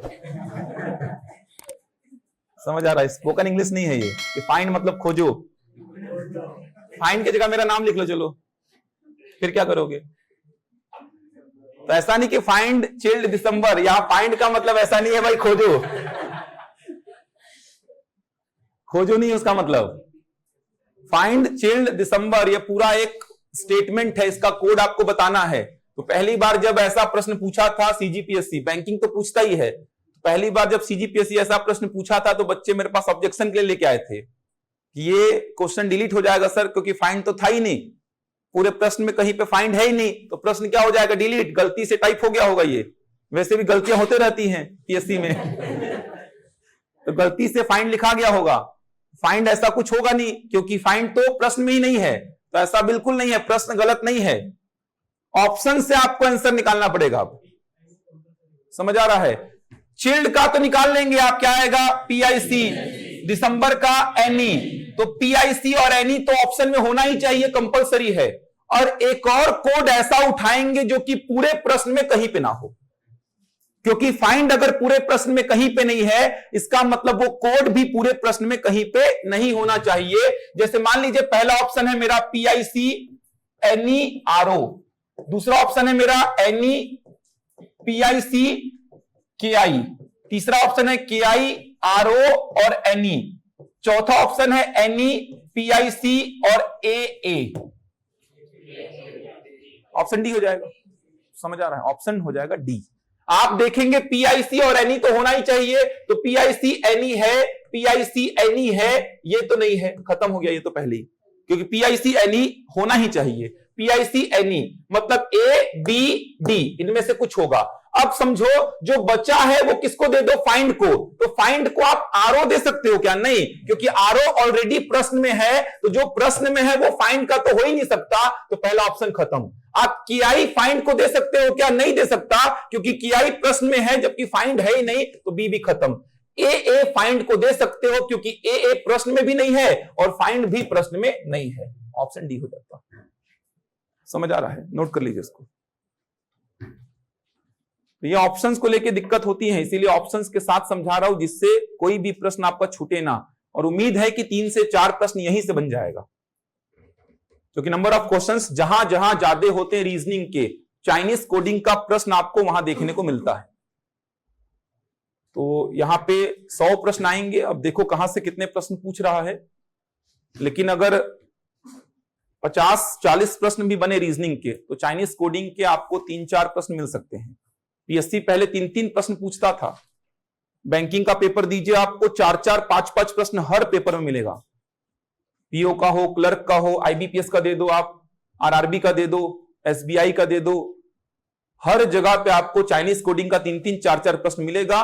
और डाउट कहां पे आता है? तो ऑप्शंस को लेके डाउट आता है कि कौन सा ऑप्शन टिक करें, वो डाउट आता है। सीक्वेंस में हो कि नहीं हो, चलेगा कि नहीं चलेगा। अब कोई शब्द ऐसा आ गया, इसमें आप ऑब्जेक्शन लगाने बैठ गए हैं कि फाइंड तो है ही नहीं प्रश्न में कहीं पे, तो ये प्रश्न हो जाएगा डिलीट। ऐसा नहीं होगा, बच्चों को लगता है जो उनसे नहीं बन रहा है वो डिलीट हो जाए। जैसे इस साल का सीजीपीएससी का पेपर, फालतू का मेरे पीछे पड़े थे, कुछ तो बताओ जो डिलीट हो जाए। एक ही प्रश्न था जो डिलीट होने लायक था, वो सैमसंग और रियलमी वाला जो प्रश्न आया था एक बार ग्राफ वाला, उसको डिलीट करा सकते थे आप, क्योंकि उसमें आपका डिफरेंस पूछा था एवरेज का, वो ऑप्शन में था ही नहीं, केवल वही। फिर भी मैंने 2-3 प्रश्न बता दिए कि लगा दो, हो जाए तो क्या पता कुछ भला हो जाए। 1-2 प्रश्न मैंने बता दिए। गारमेंट वाला एक था एनालॉजी का प्रश्न, तो एनालॉजी पढ़ाऊंगा तो एनालॉजी लगता है आपको कि 2-2 आंसर मिल रहा है सर। एनालॉजी का प्रश्न देखेंगे, ये व्यापम भी पूछता है इसको, पीएससी के 3-3 प्रश्न पूछे गए थे। तो एक प्रश्न था, देखे थे गारमेंट वाला, गारमेंट को कुछ लिखा था, गारमेंट को कुछ लिखा था, यहां पे नंबरिंग किया था गारमेंट का, उसके बाद ऐसा चिन्ह लगता है, गारमेंट का कुछ लिखा था संबंध किसी संख्या के साथ, उसके बाद किसी का पूछा था ये। तो आप लोग जो लॉजिक लगा रहे थे मैक्सिमम लोग, उससे ऑप्शन मैच हो रहा था, लेकिन एक्चुअल में लॉजिक कुछ और लगता। एनालॉजी ऐसा चैप्टर है जहां पे 2-2 लॉजिक 3-3 लॉजिक से आंसर निकल जाते हैं, और ऑप्शन में आंसर भी रहते हैं 2-2 लॉजिक 3-3 लॉजिक के। लेकिन एनालॉजी का रूल है कि जो ज्यादा इफेक्टिव पैटर्न होता है, ज्यादा इफेक्टिव लॉजिक होता है, उसी लॉजिक को एक्सेप्ट करते हैं आप। समझ आ रहा है? जो ज्यादा इफेक्टिव लॉजिक होता है उसी लॉजिक को एक्सेप्ट करते हैं। आंसर 2-2 3-3 निकल जाएंगे, ऑप्शन में भी दिखाई देंगे, लेकिन आप उसी लॉजिक को एक्सेप्ट करेंगे जो इफेक्टिव हो, ज्यादा इफेक्टिव हो।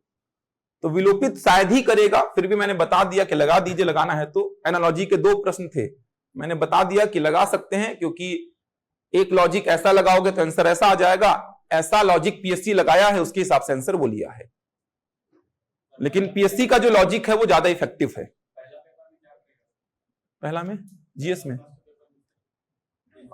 वो पता ही नहीं चलता क्या करेगा, क्योंकि अमेंडमेंट जारी करेगा नहीं वो।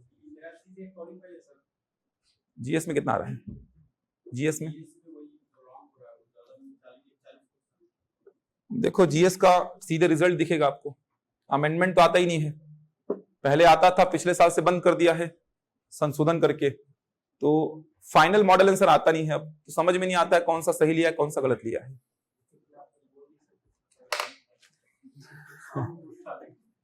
आप बोल सकते हैं, मैं नहीं बोल सकता। लिखिए, बन जाएगा ये।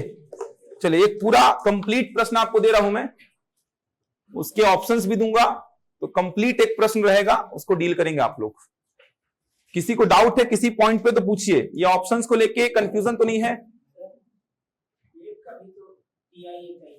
टीआई, हाँ हो सकता है। वेब्स का टीआई या सीएचआई हो सकता है, कोई दिक्कत नहीं है। वेब्स का या तो टीआई या सीएचआई। और किसका निकाले थे? और वेदर का, बिल्कुल।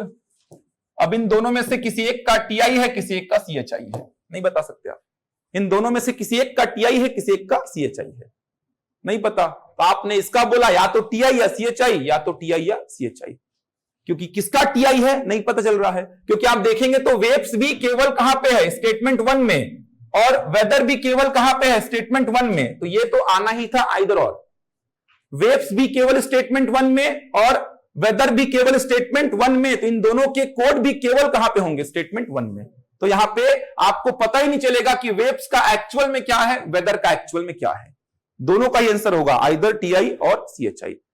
अब किसी एक का टीआई है, किसी एक का सीएचआई है, लेकिन आपको नहीं पता है। बन जाएगा? लिखो, लिखिए, दी गई जानकारी का अध्ययन कर उन पर आधारित प्रश्नों के उत्तर दीजिए। दी गई जानकारी का अध्ययन कर उन पर आधारित प्रश्नों के उत्तर दीजिए।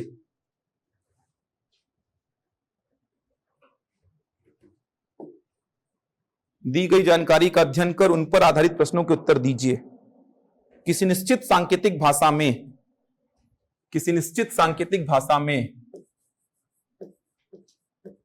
लिखेंगे more money in market, more money in market, more money in market. इसको लिख रहा है ZOLIAATO,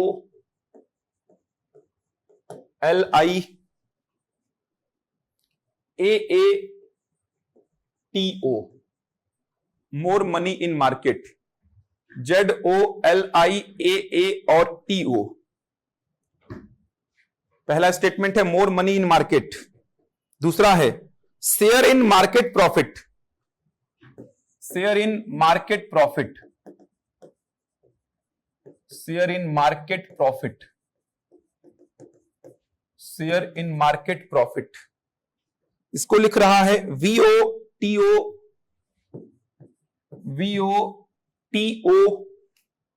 JELI, share in market profit, VOTO JELI। अगला making more profit now, making more profit now,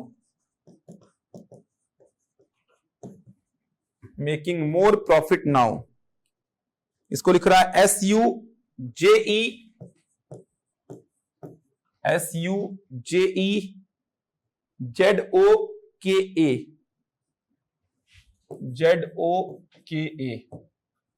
making more profit now. Last है now the market gains, now the market gains, now the market gains, इसको लिखा है वो DOLI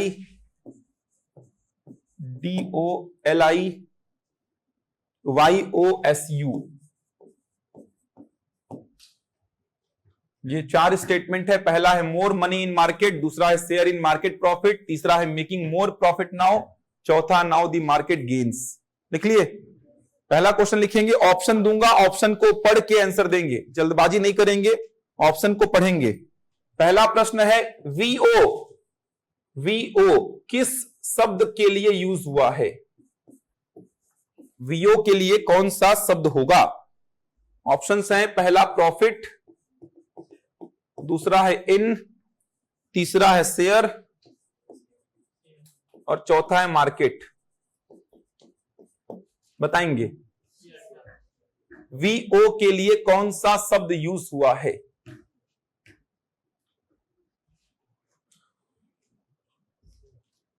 VO के लिए बताएंगे कौन सा शब्द यूज हुआ है। ऑनलाइन में भी सभी लोग जल्दी से, इतना समय क्यों लगा रहे हो, जल्दी बताइए।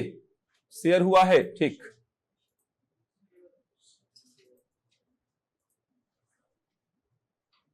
आ रहा है शेयर, सभी का आ रहा है? कहां पे है VO? कहीं और है क्या? तो VO केवल सेकंड, ये तो देखना पड़ेगा। VO दिखाई दिया मतलब कहीं ना कहीं राइट हैंड साइड आएगा। तो VO केवल सेकंड में है, कहीं और है क्या? नहीं है। इसका मतलब इसका कोड, मतलब इसका वर्ड, कोड क्या बोलोगे, इसका वर्ड केवल कहां होना चाहिए? सेकंड में। अगर कोई कोड केवल सेकंड में है मतलब इसका जो वर्ड होगा वो भी केवल सेकंड में ही होना चाहिए। तो केवल सेकंड में कौन है? देखो, शेयर कहीं और है क्या? तो शेयर हो सकता है, यही होगा ऐसा गारंटी नहीं है, शेयर हो सकता है। इन कहीं और है क्या? काटो। मार्केट कहीं और है क्या? काटो। प्रॉफिट कहीं और है क्या? काट दो। फाइनल क्या हो गया? शेयर। इतना सा काम करना है बस आपको। VO आपको दिखा सेकंड वाले स्टेटमेंट में, मतलब इसका वर्ड भी केवल सेकंड वाले में रहेगा, केवल सेकंड वाले में, कहीं और नहीं रहेगा। तो केवल सेकंड में कौन है? तो शेयर केवल सेकंड में है। इन हो ही नहीं सकता VO के स्थान पे, क्योंकि VO कहीं और नहीं है मतलब इसका वर्ड भी कहीं और नहीं होगा। तो VO के लिए कौन सा वर्ड होगा? शेयर होगा। बन जाएगा। नेक्स्ट, मेकिंग के लिए क्या कोड होगा? मेकिंग, ऑप्शंस दे रहा हूं मैं। मेकिंग के लिए कौन सा कोड होगा? मेकिंग KASU,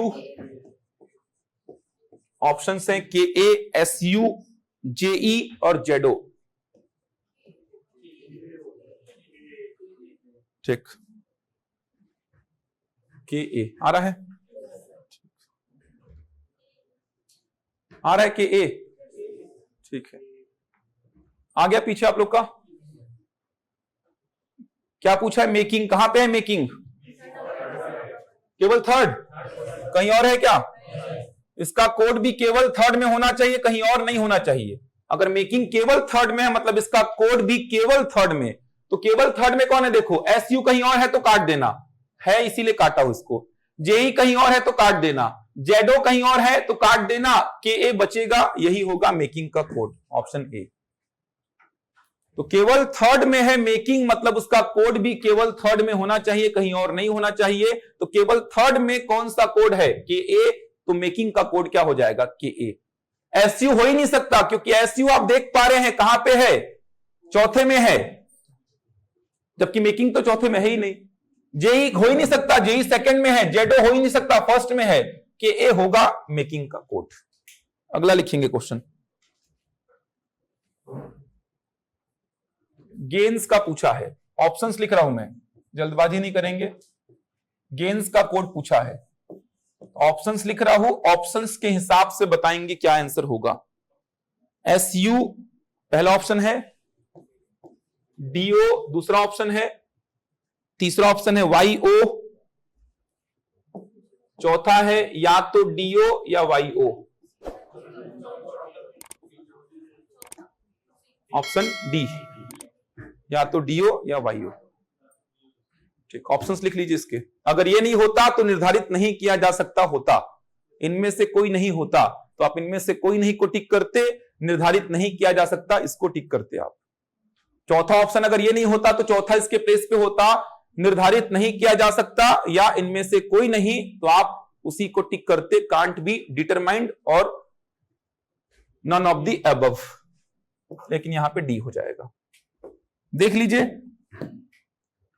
गेन्स कहां पे लिखा है, केवल चौथे में, कहीं और है क्या, नहीं है, इसका मतलब इसका कोड भी केवल चौथे में होना चाहिए। तो केवल चौथे में कौन है, देखो, तो केवल चौथे में, तो केवल चौथे में कौन है, डीओ कहीं और है क्या, तो डीओ हो सकता है गेन्स का कोड, बिल्कुल। एलआई कहीं और है क्या, है, काट दो। वाईओ कहीं और है क्या, तो वाईओ हो सकता है। एसयू कहीं और है क्या, काट दो। तो या तो डीओ या Y O, option D is correct answer. हो गया। नेक्स्ट अगला क्वेश्चन लिखिए, more gains share, more gains share, more gains share, इसका बताना है। ऑप्शंस लिख रहा हूं, ऑप्शंस देख के आंसर देंगे। ऑप्शंस लिख रहा हूं भाई, 4 कैसे दिया है, कुछ ऑप्शन में मिस्टेक दिख रहा है इसमें, आप लोग निकाल लो क्या आ रहा है।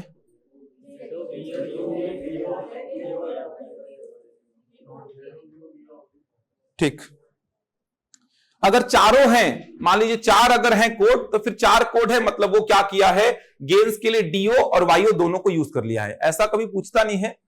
देखो एक बात समझो, जैसे लिख लो, जो ऑप्शंस लिखे हैं एक बार लिखिए इसको, डीओ वाईओ लिखिए, जो ऑप्शंस दिए हैं लिखिए इसको एक बार, डीओ वाईओ जेडो वीओ। बुक में ऐसा लिखा है, लेकिन जनरली ऐसा होता नहीं है कभी। लिख लीजिए एक बार, V O W I Z O D O. Third option लिखिए, V O Z O W I B I, sorry B U है, बी यू है ये। चौथा है Y O J E, Y O J E V O W I. क्या लग रहा है इसके हिसाब से, ये आ रहा है।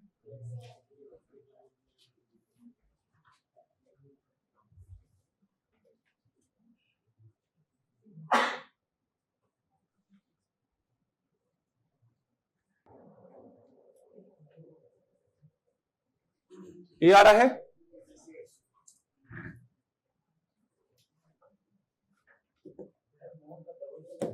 आ रहा ए। मोर का क्या होगा, मोर का क्या होगा जल्दी बताओ, जेडो होगा। कहां पे लिखा है मोर, फर्स्ट में, और फर्स्ट में लिखा है और थर्ड में, कहीं और है क्या, नहीं। इसका मतलब मोर का कोड फर्स्ट और थर्ड में ही होना चाहिए, कहीं और नहीं होना चाहिए। किसी एक को पकड़ो, जेडो फर्स्ट में है, थर्ड में है, जेडो हो सकता है, लिख लो पहले। एलआई फर्स्ट में है, थर्ड में नहीं है, काट दो। ए फर्स्ट में है, थर्ड में नहीं है, काट दो। टीओ फर्स्ट में है, थर्ड में नहीं है, काट दो, फाइनल हो गया कौन, जेडो। तो मोर का कोड आपने निकाल लिया जेडो, गेन्स का आपने निकाला था भी, क्या आया था, डीओ या वाईओ निकाले थे ना। शेयर का कोड वीओ निकाले थे ना। शेयर कहां पे लिखा हुआ है, केवल सेकंड में, तो उसका कोड भी केवल सेकंड में, तो केवल सेकंड में कौन है, वीओ।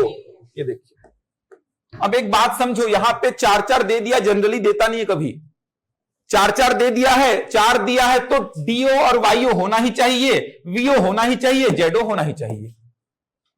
अगर 4 नहीं दिया होता तो ये दोनों कंपलसरी थे और इनमें से कोई एक चल जाता।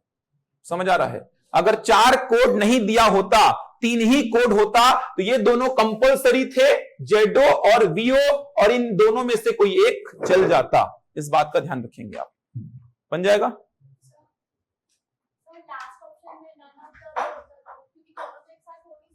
नन ऑफ द अबव होता तो आंसर को यही लगाते आप, क्योंकि दोनों एक साथ नहीं हो सकते। लेकिन आप क्लियर देख पा रहे हैं, ऑप्शंस अगर दिया है तो फिर आपको लेना पड़ेगा उसको। ऑप्शंस अगर दिया है दोनों को एक साथ लिख के, तो इससे स्पष्ट जानकारी आपको और कुछ हो ही नहीं सकती, एकदम स्पष्ट जानकारी है। क्या जानकारी है, मोर का जेडो है, गेन्स का वाईओ डीओ बिल्कुल है, और शेयर का बीओ। इससे स्पष्ट जानकारी तो हो ही नहीं सकती आपके पास। समझ आ रहा है। लेकिन अगर इन दोनों में से किसी एक को भी देता तो भी काम चल जाता। कंपलसरी क्या है, कंपलसरी है जेडो और वीओ, 3 ही देता है। ये पहला ही प्रश्न है जहां पे 4-4 दे दिया है, तो बहुत कंफ्यूजिंग नहीं करेगा, ध्यान रखिएगा। इनमें से कोई नहीं निर्धारित नहीं किया जा सकता, वो ऐसे ही प्रश्न में आएगा। ये देखिए, केवल एक ही जब वर्ड होगा वहीं पे निर्धारित नहीं किया जा सकता, इनमें से कोई नहीं। इस प्रकार के ऑप्शन आपको मिलेंगे जब वर्ड केवल एक ही रहेगा, जैसा कि आपने गेम्स में देखा था। अदरवाइज बहुत कंफ्यूज नहीं करेगा, क्योंकि आंसर तो बहुत सारे निकल सकते हैं, ऑब्जेक्शन बहुत लग सकता है इसमें। तो आपको ध्यान देना है, अगर 4 लिख दिया है तो फिर तो और अच्छी बात है, नहीं लिखा है तो जेडो और वीओ तो होना ही चाहिए, इन दोनों में से कोई एक भी चलेगा। कहने का मतलब ऑप्शन ऐसा होता, जेडो वीओ डीओ, ये क्या हो जाता, सही। अगर 3-3 कोड दिए रहते तो ये ऑप्शन क्या हो जाता, करेक्ट। अच्छा, जेडो वीओ और वाईओ भी क्या हो जाता, करेक्ट। जो कंपलसरी है वो तो होना ही चाहिए, मतलब कंपलसरी कौन है, तो मोर वाला और शेयर वाला कंपलसरी, इन दोनों में से कोई एक चलेगा। लिखिए,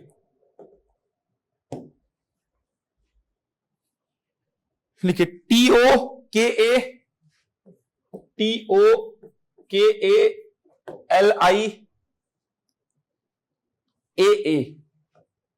इसके लिए बोल रहा है कौन सा स्टेटमेंट होगा। स्टेटमेंट लिख रहा हूं मैं, TOKALIAA, इसके लिए कौन सा स्टेटमेंट होगा। तो पहला है शेयर मोर इन मार्केट, पहला है शेयर मोर इन मार्केट, शेयर मोर इन मार्केट। दूसरा है now share more gains, now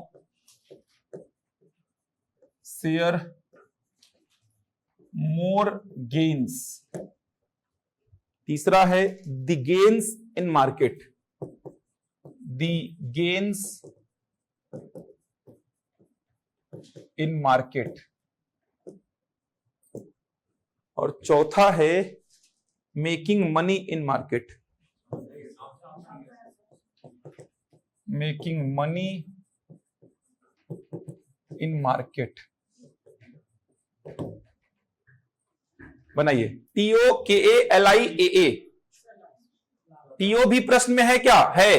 KA भी प्रश्न में है क्या, है। LI भी प्रश्न में है क्या, है। AA भी प्रश्न में है। चारों कोड कहीं ना कहीं प्रश्न में हैं। तो इन चारों कोड के लिए कौन कौन से यूज हुए हैं शब्द, वो निकाल लीजिए। ऑप्शन क्या आ रहा है, डी। बनाइए भाई सभी लोग, आ रहा है डी। पीएससी में पूछा गया तो उसको देखेंगे। अभी बहुत ज्यादा ऑप्शंस को लेके कंफ्यूज मत होइए, ऑप्शंस ऐसे रहेंगे जो आपसे बन जाएंगे, कॉम्प्लिकेटेड ज्यादा नहीं करेगा। जो क्वेश्चन में लिखवा रहा हूं वैसे ही रहेंगे। बाकी लोग बनाओ यार जल्दी, ऑनलाइन में क्या आंसर आ रहा है, डी आ रहा है सभी का, ठीक। आ गया डी? पीछे आप दोनों का आया? डी आ रहा है? सामने आप लोग का आया डी? इधर आप लोग का सबसे पहले टीओ कहां पे दिखाई दे रहा है? टीओ फर्स्ट में दिखाई दे रहा है, सेकंड में दिखाई दे रहा है, कहीं और दिखाई दे रहा है क्या? नहीं। इसका मतलब इन दोनों का वर्ड केवल फर्स्ट और सेकंड में ही होगा। टीओ का वर्ड केवल कहां पे होगा? फर्स्ट में और सेकंड में, कहीं और होना ही नहीं चाहिए, क्योंकि टीओ कहीं और नहीं है, टीओ फर्स्ट और सेकंड में है। मतलब इन दोनों का टीओ का देखा जाए तो वर्ड केवल फर्स्ट और सेकंड में होगा। तो फर्स्ट और सेकंड में कॉमन क्या है? देखो, मोर यहां है क्या? काट दो। मनी है यहां है क्या? इन यहां पे है, चलेगा? तो इन हो सकता है, मार्केट भी है तो इन भी हो सकता है और मार्केट भी हो सकता है। तो इन और मार्केट आपको फर्स्ट और सेकंड में कॉमन मिल रहा है। अब कहीं और देखो, मार्केट लिखा है क्या? लिखा है, मार्केट को काट दो, इन कहीं और नहीं लिखा है। इसका मतलब टीओ का कोड क्या हो गया? इन हो गया है। समझ आ रहा है?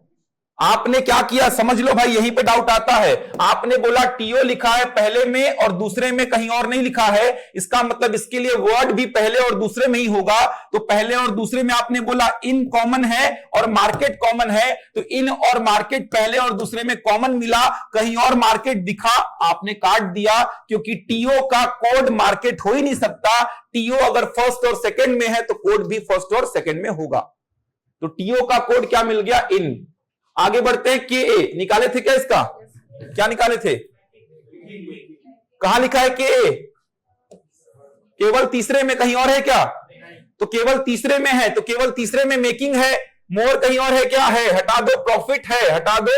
नाउ है, हटा दो। क्या मिलेगा? मेकिंग। तो मेकिंग मिल गया आपको सेकंड वाले का। थर्ड क्या है? एलआई। एलआई कहां दिखाई दे रहा है? फर्स्ट में, सेकंड में और फोर्थ में। तो फर्स्ट सेकंड फोर्थ में कौन सा वर्ड कॉमन है? मोर फर्स्ट में है, सेकंड में ही, हटा दो। मनी फर्स्ट में है, सेकंड में नहीं, हटा दो। इन फर्स्ट में, सेकंड में, फोर्थ में नहीं है, हटा दो।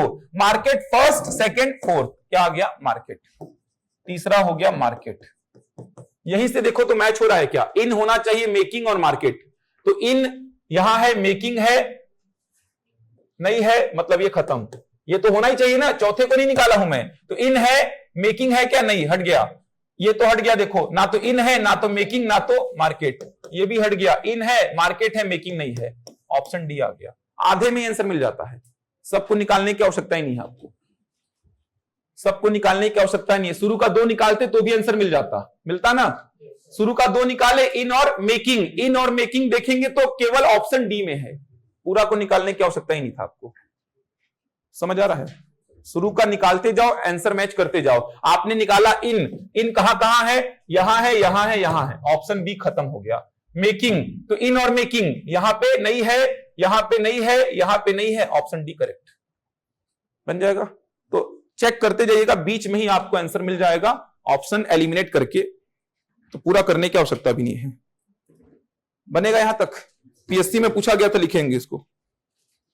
पीएससी में पूछा गया था अभी 12 फरवरी को, उस प्रश्न को लिखिए, लिखेंगे। एक निश्चित कोड भाषा में, इन अ सर्टेन कोड लैंग्वेज, एक निश्चित कोड भाषा में, इन अ सर्टेन कोड लैंग्वेज, ठीक, इन एक निश्चित कोड भाषा में लिखिए। पहला स्टेटमेंट है look their books, look their books. इसको लिखा है LAMEGN,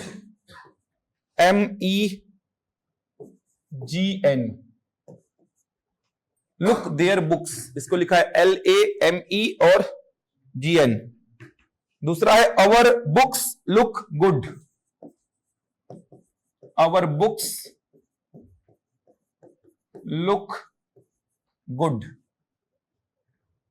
इसको लिखा है एनेक्स,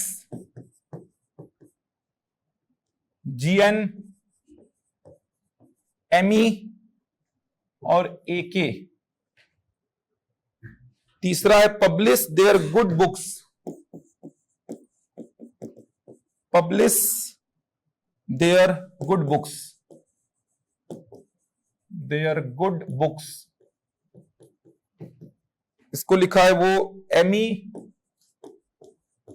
NX, LA और एफएस, ये दिया गया है आपको। पीएससी का इसी वर्ष का पेपर है ये, इसी वर्ष जो पेपर हुआ था 12 फरवरी को, उसमें पूछा गया प्रश्न है ये। आपसे पूछा था देयर लुक, इसका कोड आपसे पूछा था। ऑप्शंस लिख रहा हूं, ऑप्शंस देख के बताएंगे। NX LA, option B FS GN, NX GN, GN LA,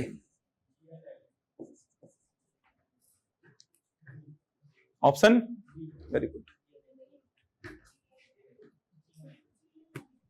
GN LA. Options देखिए कौन सा है, ऑनलाइन में कमेंट करो यार जल्दी, बहुत बढ़िया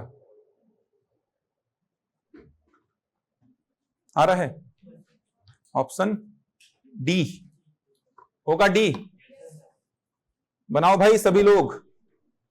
इस साल पूछा गया था पीएससी में ये प्रश्न, रीजनिंग के क्वेश्चंस पीएससी के थोड़े से ठीक ठाक थे, इस बार बनाए जा सकते थे, रीजनिंग के क्वेश्चंस बना था।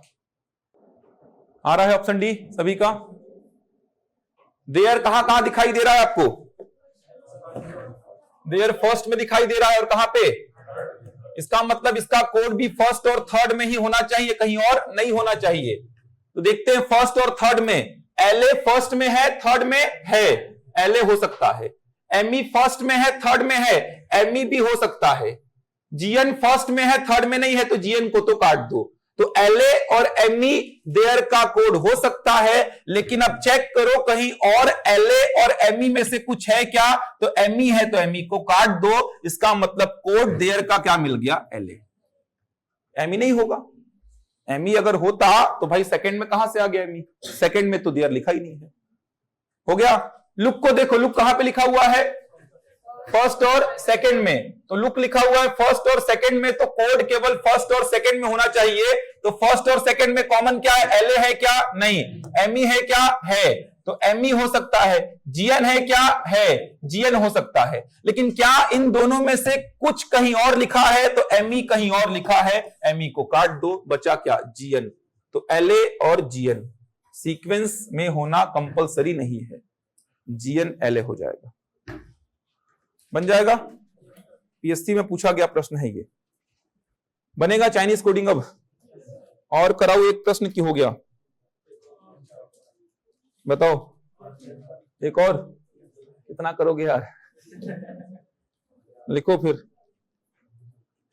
लग रहा है मेरे को 3-4 प्रश्न यहां से आ सकते हैं, ध्यान रखिएगा, क्योंकि जिन एग्जाम्स में रीजनिंग का वेटेज ज्यादा रहा है वहां पे चाइनीज कोडिंग के क्वेश्चंस बने हैं, और बहुत सारे बने हैं।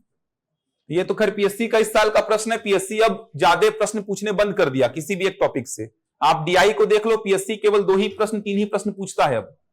मतलब पहले एक पाई चार्ट देता था, 5 प्रश्न पूछता था पीएससी, एक बार ग्राफ 5 प्रश्न, एक टेबुलेशन 5 प्रश्न। कहने का मतलब डीआई से ही 20 प्रश्न हो जाते थे। लेकिन अब 5 प्रश्न 6 प्रश्न से ऊपर डीआई से नहीं बनते हैं। आप देखेंगे पजल का 2-3 प्रश्न से ऊपर नहीं बनता है। पहले एक पजल दिया 6 ठो प्रश्न पूछता था। तो अब पीएससी का पैटर्न चेंज हो गया है। पीएससी जैसे इसी को एक ही प्रश्न पूछा, 17, 18, 16 का पेपर उठा लो आप, एक पूछेगा ही नहीं, कम से कम 3 प्रश्न पूछेगा इसमें। इनइक्वालिटी का 6 ठो पूछा था एक साथ, 5 ठो प्रश्न, 5 ठो प्रश्न एक साथ पूछा था इनइक्वालिटी का। असमानता की जांच, ये जो चिन्ह लगे होते हैं इनको बोलते हैं, देखिए ऐसा प्रश्न, इन चिन्हों पर आधारित प्रश्न बनता है, इनइक्वालिटी बोलते हैं इसको, असमानता की जांच। 5-5 प्रश्न पूछा था 2017 पीएससी प्री में या 18 पीएससी प्री में, 5 ठो प्रश्न एक साथ पूछा था। तो पहले का पैटर्न पीएससी कैसा था, पाई चार्ट 5 प्रश्न, बार ग्राफ 5 प्रश्न, बैठक व्यवस्था 5 प्रश्न, पहली परीक्षण 5 प्रश्न, ऐसा कोई टॉपिक आया तो 3-4 प्रश्न। लेकिन अब पीएससी चेंज कर दिया है। जैसे बैठक व्यवस्था देगा, देखे तो इतना बड़ा दिया था बैठक व्यवस्था, एक ठो में तो एक ही ठो प्रश्न था, बस एक ही ठो था उसमें।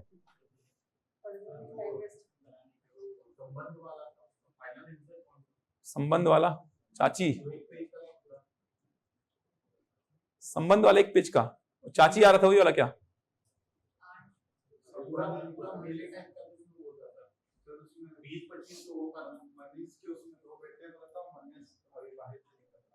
नहीं, ऐसा कुछ नहीं था उसमें, ठीक था उसमें। साला वाला प्रश्न था ना जो, उसका साला है कोई,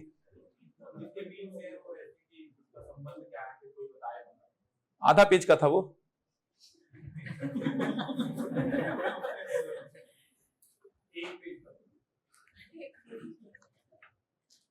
ये वाला बोल रहे ना, प्रियंका अजय की पोती है जिसकी शादी नताशा से हुई है। मनीष अजय का साला है जिसकी 2 बेटियां हैं। आप यही बोल रहे हैं ना? मनीष अजय का साला है जिसकी 2 बेटियां हैं। तो आपको लग रहा है कि मनीष अजय का साला है जिसकी 2 बेटियां हैं, और लास्ट में लिखा है मनीष अविवाहित है। यही लग रहा है आपको? मनीष अजय का साला है जिसकी 2 बेटियां हैं, जिसकी, जो ये हमेशा सेकंड वाले नाम के लिए यूज होता है। वो सोशल मीडिया में डालते हैं लोग, पता ही नहीं होता उनको। पहले पढ़ तो लें अच्छी से, जो नहीं पढ़ते वही ये काम करते हैं। समझ आ रहा है? जो नहीं पढ़ते वही ये काम करते हैं। अब इसमें साफ लिखा है मनीष अजय का साला है जिसकी 2 बेटियां हैं। तो मनीष अजय का साला है, अजय की 2 बेटियां हैं भाई, मनीष की नहीं है। ऐसा थोड़ी है, इतना बेवकूफ थोड़ी है पीएससी के क्वेश्चन बनाने वाले कि अविवाहित की 2 बेटियां कर देंगे यार।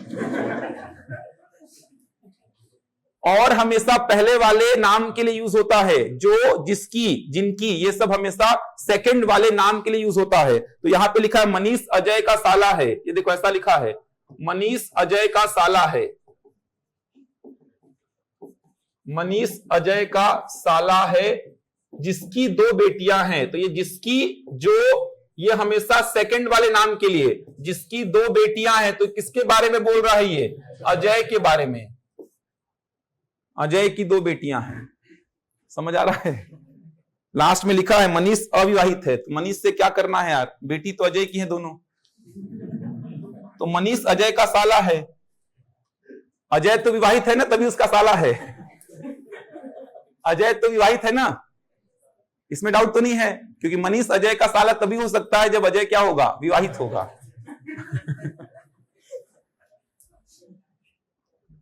चलो लिखो, एक क्वेश्चन और लिखो।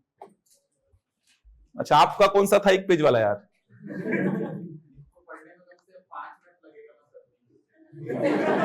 इसको पढ़ते ही नहीं आप, छोड़ देते उसको यार। 1 पेज का कौन सा? अच्छा, ये बैठने वाला, पंक्ति वाला, सिटिंग अरेंजमेंट का था ना ये। तो 10 लोग बैठे हैं, यही वाला बोल रहे हैं क्या?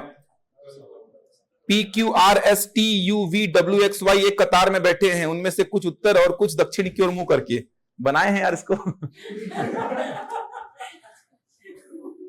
1 पेज का तो यही है यार, 1 पेज का है ये तो क्लास में बताया भी था मैं, ये कुछ दिन पहले क्लास में पढ़ाया भी था कि पंक्ति में बैठने वाला आएगा इस बार, और पंक्ति में बैठने वाला क्वेश्चन आया भी था, और ये कराया भी था क्वेश्चन में।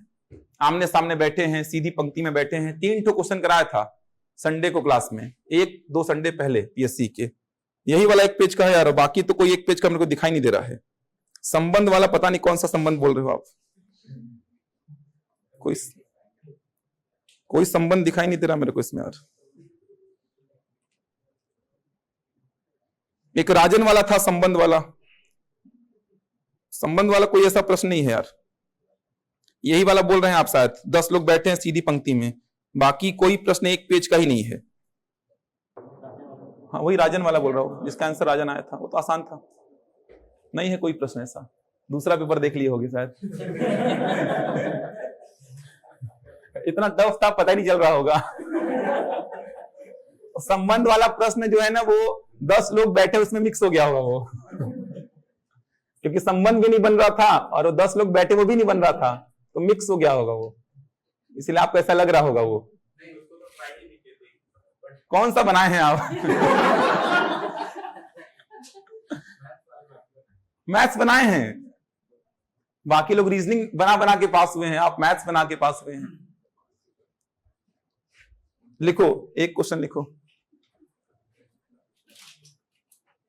दी गई जानकारी को पढ़ें और उन पर आधारित प्रश्नों के उत्तर दें। दी गई जानकारी को पढ़ें और उन पर आधारित प्रश्नों के उत्तर दें। किसी सांकेतिक भाषा में किसी सांकेतिक भाषा में लिखेंगे। पहला स्टेटमेंट किसी सांकेतिक भाषा में, पहला है rising prices are main problems. Rising prices are main problems. Rising prices are main problems, इसको प्रॉब्लम लिखिए। Rising prices are main problem, इसको कोड किया है KUPOO, अलग अलग है दोनों, KUPOO, QIDASU।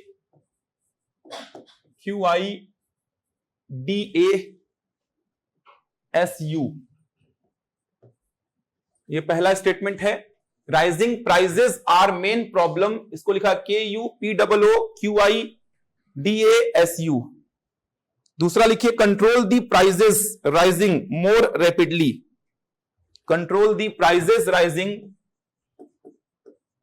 Control the prices rising more rapidly, more rapidly. Control the prices rising more rapidly, इसको लिखा है CHINIC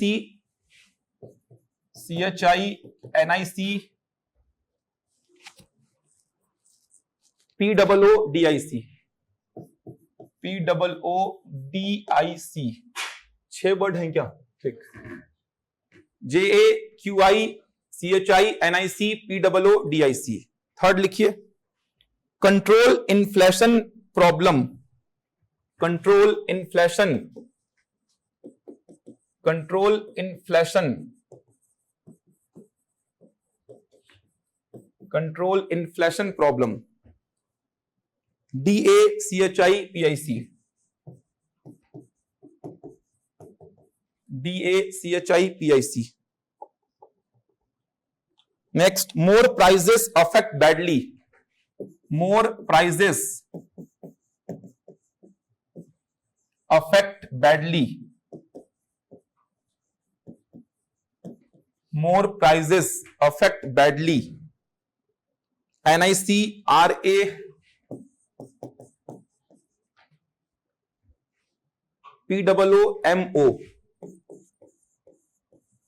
POOMO। लास्ट है poors are rapidly affect. Poors are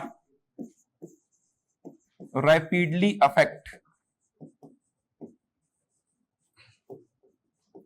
poors are rapidly affect. TIC DIC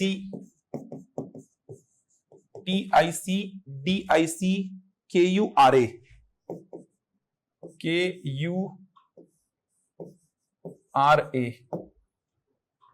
5 statements आपको दिए गए हैं। पहला है rising prices are main problem, control the prices rising more rapidly, control inflation problem, more prices affect badly, poors are rapidly affect.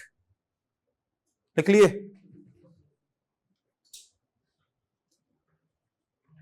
पहला question लिखिए इसमें।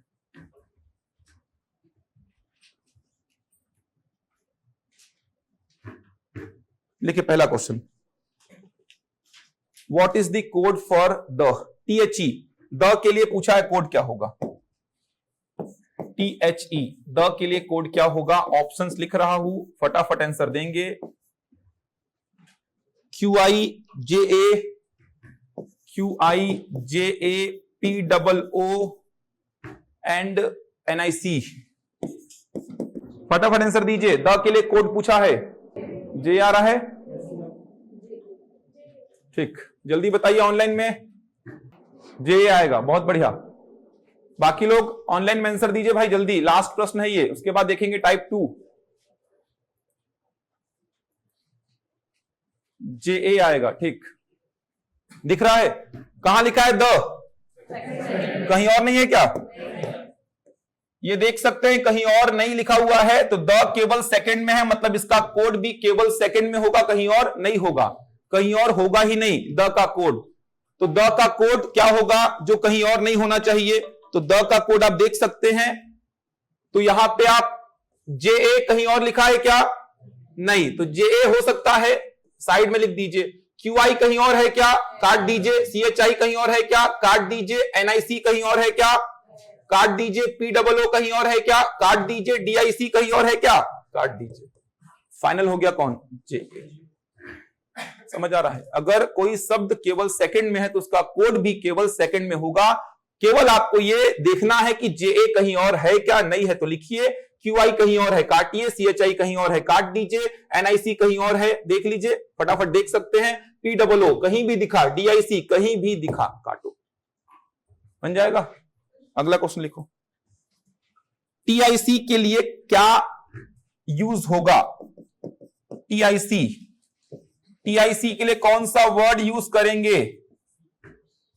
TIC के लिए रैपिडली अफेक्ट पुअर्स और आर। रैपिडली अफेक्ट पुअर्स या फिर are?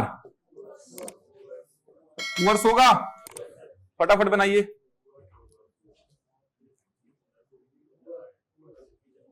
ठीक,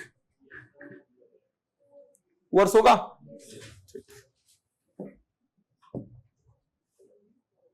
TIC सबसे पहले देखो कहां लिखा हुआ है, पूरा एक बार देख लेंगे। TIC कहां लिखा हुआ है? यहां लिखा हुआ है।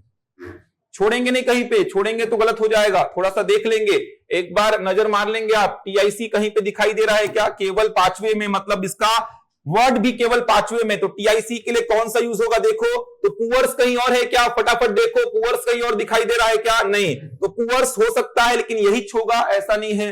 आर कहीं और है क्या? काट दो। रैपिडली कहीं और है क्या? पढ़ा था आपने, रैपिडली कहीं और था ना, सेकंड में है, काट दो। अफेक्ट आपने पढ़ा था, इसका मतलब पुअर्स होगा TIC के लिए वर्ड, पुअर्स बन जाएगा। Next, control badly affect. Control badly affect, इसके लिए आपको बताना है, ऑप्शंस लिखूंगा मैं। Control badly affect,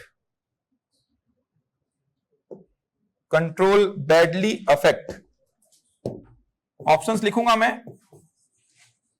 control badly affect, options हैं। पहला ऑप्शन है आपका MOCHI, NICRA। ऑप्शन दूसरा है RACHI, DA एंड MO। तीसरा ऑप्शन है DAQI, MOSU। चौथा ऑप्शन है SUDA, RANIC। बताओ, control badly affect, control badly affect, options आपके सामने लिखे हुए हैं। पहला MOCHI, NICRA आ रहा है क्या? चेक करो भाई सभी लोग। क्या बोल रहे हैं?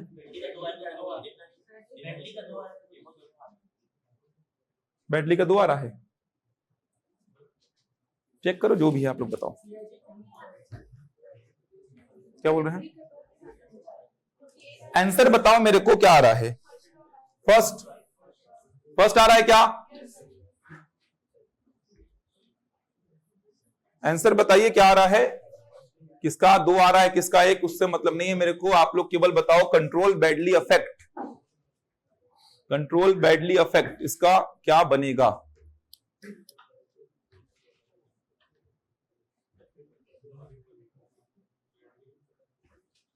क्या आ रहा है? ए, ठीक, ए आ रहा है।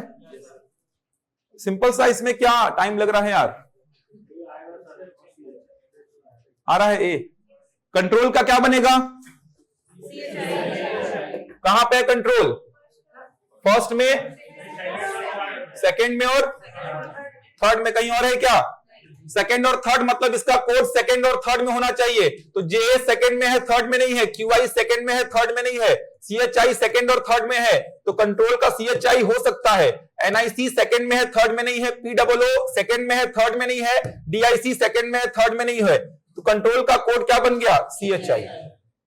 आगे बढ़ते हैं, इसके बाद क्या है? बैडली।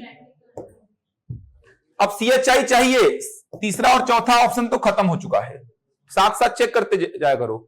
कंट्रोल का सीएचआई कंफर्म होगा, इसका मतलब तीसरा और चौथा ऑप्शन तो खत्म, क्योंकि तीसरे और चौथे में सीएचआई है ही नहीं। बैडली, बैडली को देखते हैं, बैडली का कहां पे है? कहां पे है बैडली? फोर्थ में, ये रहा बैडली। इसका मतलब कहीं और है क्या? नहीं, तो इसका कोड केवल फोर्थ में होना चाहिए, तो केवल फोर्थ में देखो। एनआईसी कहीं और है क्या? हटा दो। आरए कहीं और है क्या? हटा दो। पीडब्ल्यूओ हटा दो, एमओ बचेगा, क्या हो जाएगा? एमओ। तो सीएचआई एमओ, तो सीएचआई एमओ देखेंगे तो सेकंड में भी है, फर्स्ट में भी है। अफेक्ट को खोजना पड़ेगा, तो अफेक्ट कहां पे लिखा हुआ है? फोर्थ में और फिफ्थ में। इसका कोड फोर्थ और फिफ्थ दोनों में मिलना चाहिए आपको, तो दोनों में कौन सा मिलेगा? देखो, एनआईसी यहां पे नहीं है, आरए यहां पे है, यहां पे है, पीडब्ल्यूओ यहां पे है, यहां पे नहीं है, एमओ यहां पे है, यहां पे नहीं है, तो क्या मिलेगा? सीएचआई एमओ आरए। ये कुछ छूट गया था क्या मेरे से?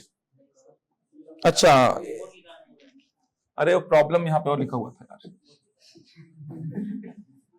प्रॉब्लम यहां पे और लिखा हुआ था, ये थोड़ा सा सुधार लेंगे। प्रॉब्लम थोड़ा सा छूट गया था। C H I M O R A, C H I M O RA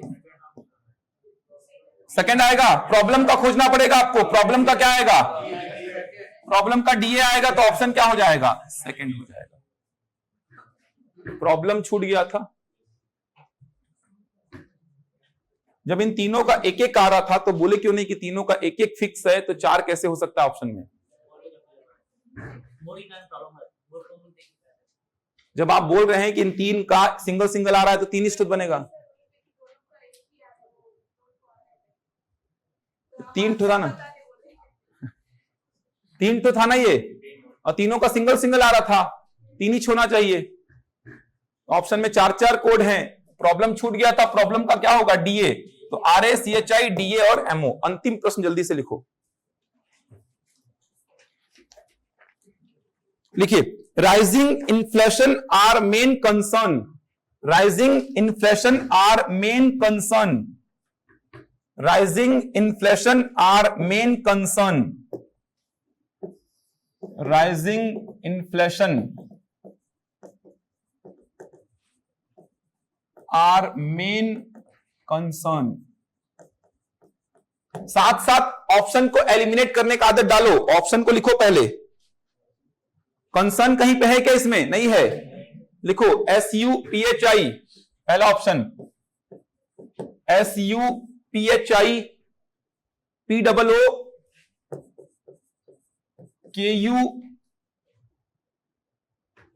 KUPIC। Second option लिखिए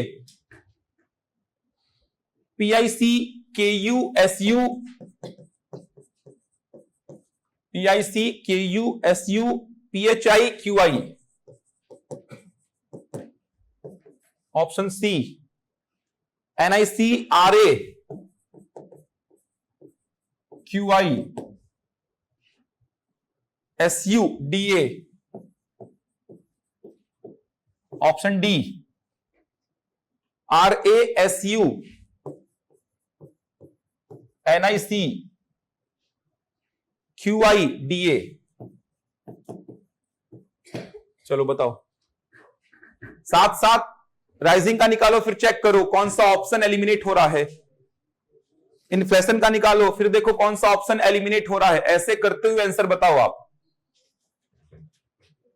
जल्दी से बताओ। इस टॉपिक का लास्ट प्रश्न है ये। टाइप 2 का 2 क्वेश्चन देखेंगे, बहुत आसान है टाइप 2, और सबसे बनता होगा। Option B. बाकी लोग बताइए, कंसर्न कहीं पे नहीं है। आंसर बताइए। बी आ रहा है? क्या आ रहा है बताइए?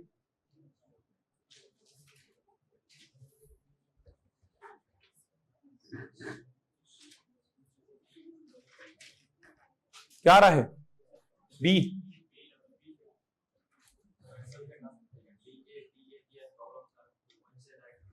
हाँ कर सकते थे, कर सकते हैं।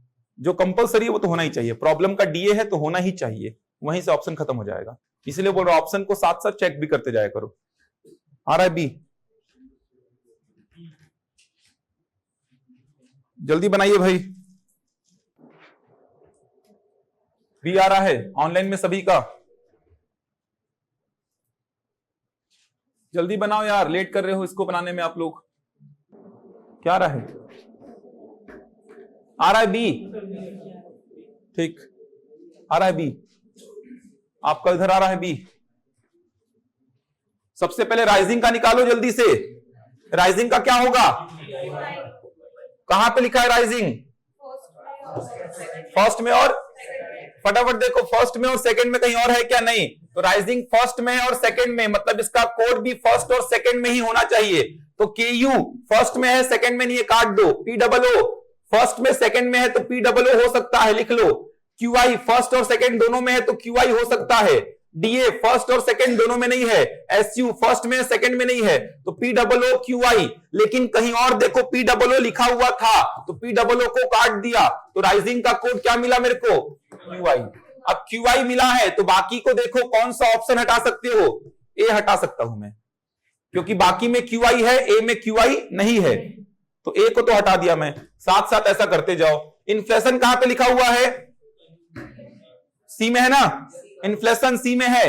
अब इसका कोड केवल सी में ही मिलना चाहिए, तो इन्फ्लेशन सी में है मतलब तीसरे में, इसका कोड केवल तीसरे में। तो डीआई कहीं और है क्या? हटा दो। सीएचआई कहीं और है क्या? हटा दो। क्या बचेगा? पीआईसी। इसका कोड क्या मिल गया? पीआईसी।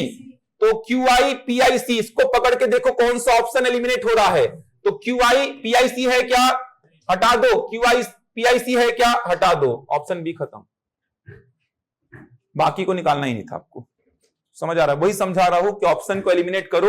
क्यूआई और पीआईसी तो कंपलसरी है, तो क्यूआई और पीआईसी कंपलसरी है, तो क्यूआई और पीआईसी केवल ऑप्शन बी में है। यहां पे तो है ही नहीं, क्यूआई है पीआईसी नहीं है, क्यूआई है पीआईसी नहीं है, यहां पे दोनों ही नहीं है, तो ये तीनों ऑप्शन खत्म। तो आपका एक ही ऑप्शन बचेगा, ऑप्शन बी।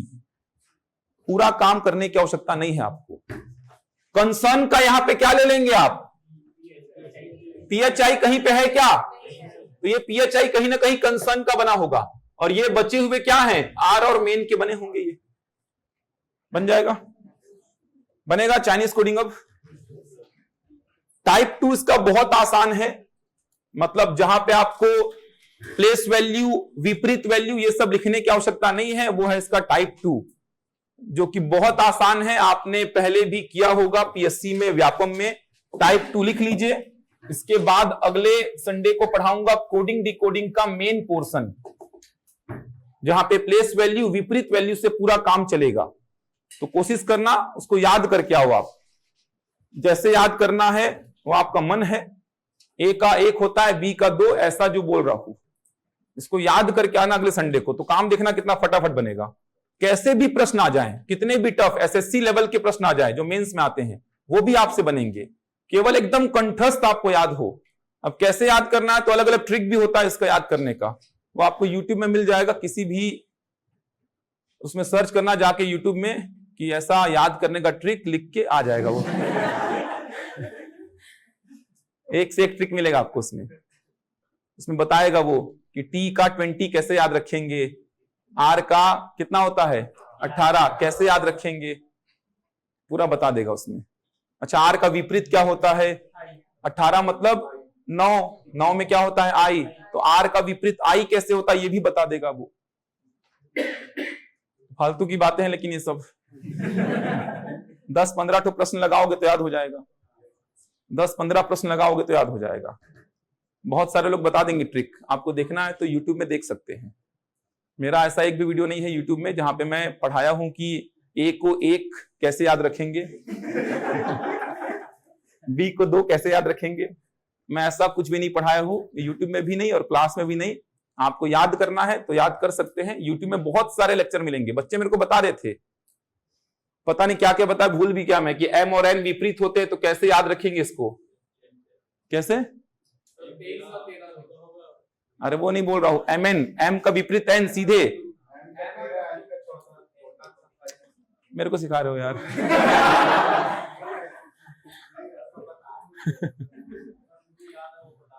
अरे मैं बोल रहा एम एन का कोई कोड या बताए थे बच्चे, भूल गया हूं मैं।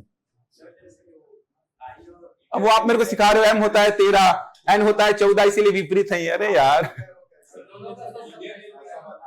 छोड़ दो यार। हाँ ऐसा बोल रहा हूं, जैसे आई और आर हुआ विपरीत तो इंडियन रेलवे ऐसा याद करते हैं बच्चे, इंडियन रेलवे मतलब आई और आर, ऐसा बोल रहा हूं ट्रिक। अब आप जो सिखा रहे हैं वो तो मेरे को आता है कि दोनों का योग 27, वो तो मैंने ही बताया शुरू में आपको कि दोनों का योग 27, ऐसा बोल रहा हूं मैं। ऐसे याद करते हैं कि आई और आर विपरीत होते हैं, क्योंकि फटाफट काम बनता है फिर।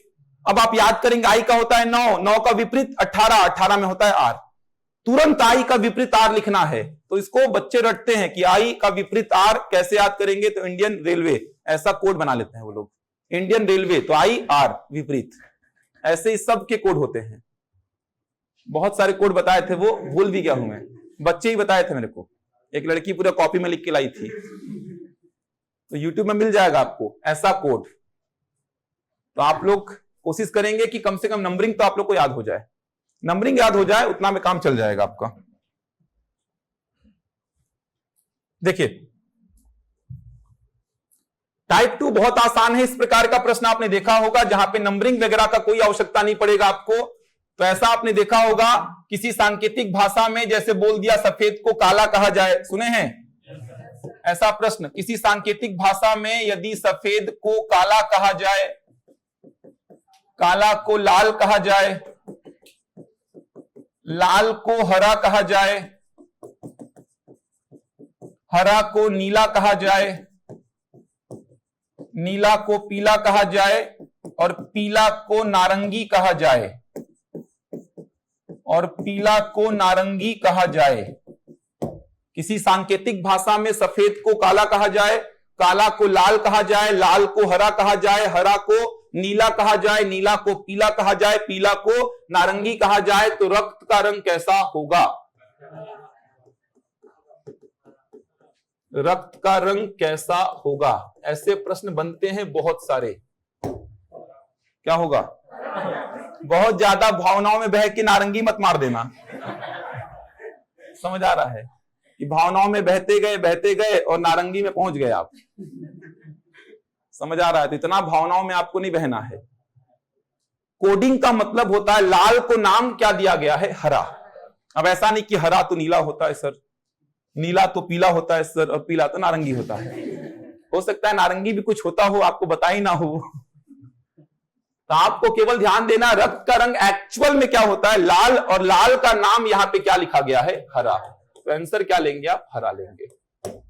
नोट कर लीजिए, ध्यान रखिएगा, गलती नहीं होनी चाहिए। ऐसे प्रश्न गलत करके आए मतलब आप सीधे बाहर होने का रास्ता देख रहे हैं फिर, क्योंकि ऐसे प्रश्न किसी से गलत होते ही नहीं है। ये सब बेवकूफी में गलत नहीं करने हैं प्रश्नों को। ऐसे प्रश्न एकदम सही होने चाहिए, क्योंकि सारे बच्चों से सही बनते हैं ये। तो एक्चुअल में रक्त का रंग होता है लाल, और लाल को नाम दिया गया है हरा। ध्यान रखिएगा। एक दो प्रश्न लिखिए इसमें, फिर बाकी ये सब बन जाएगा। जो एक्चुअल उत्तर है प्रश्न का मतलब वो हरा है, लेकिन रक्त का एक्चुअल कलर आपको पता होना चाहिए। वही चीज नहीं पता है तो फिर आंसर नहीं दे पाएंगे आप। अगर वही नहीं पता है कि रक्त का रंग होता कैसा है तो फिर आंसर कैसे देंगे आप?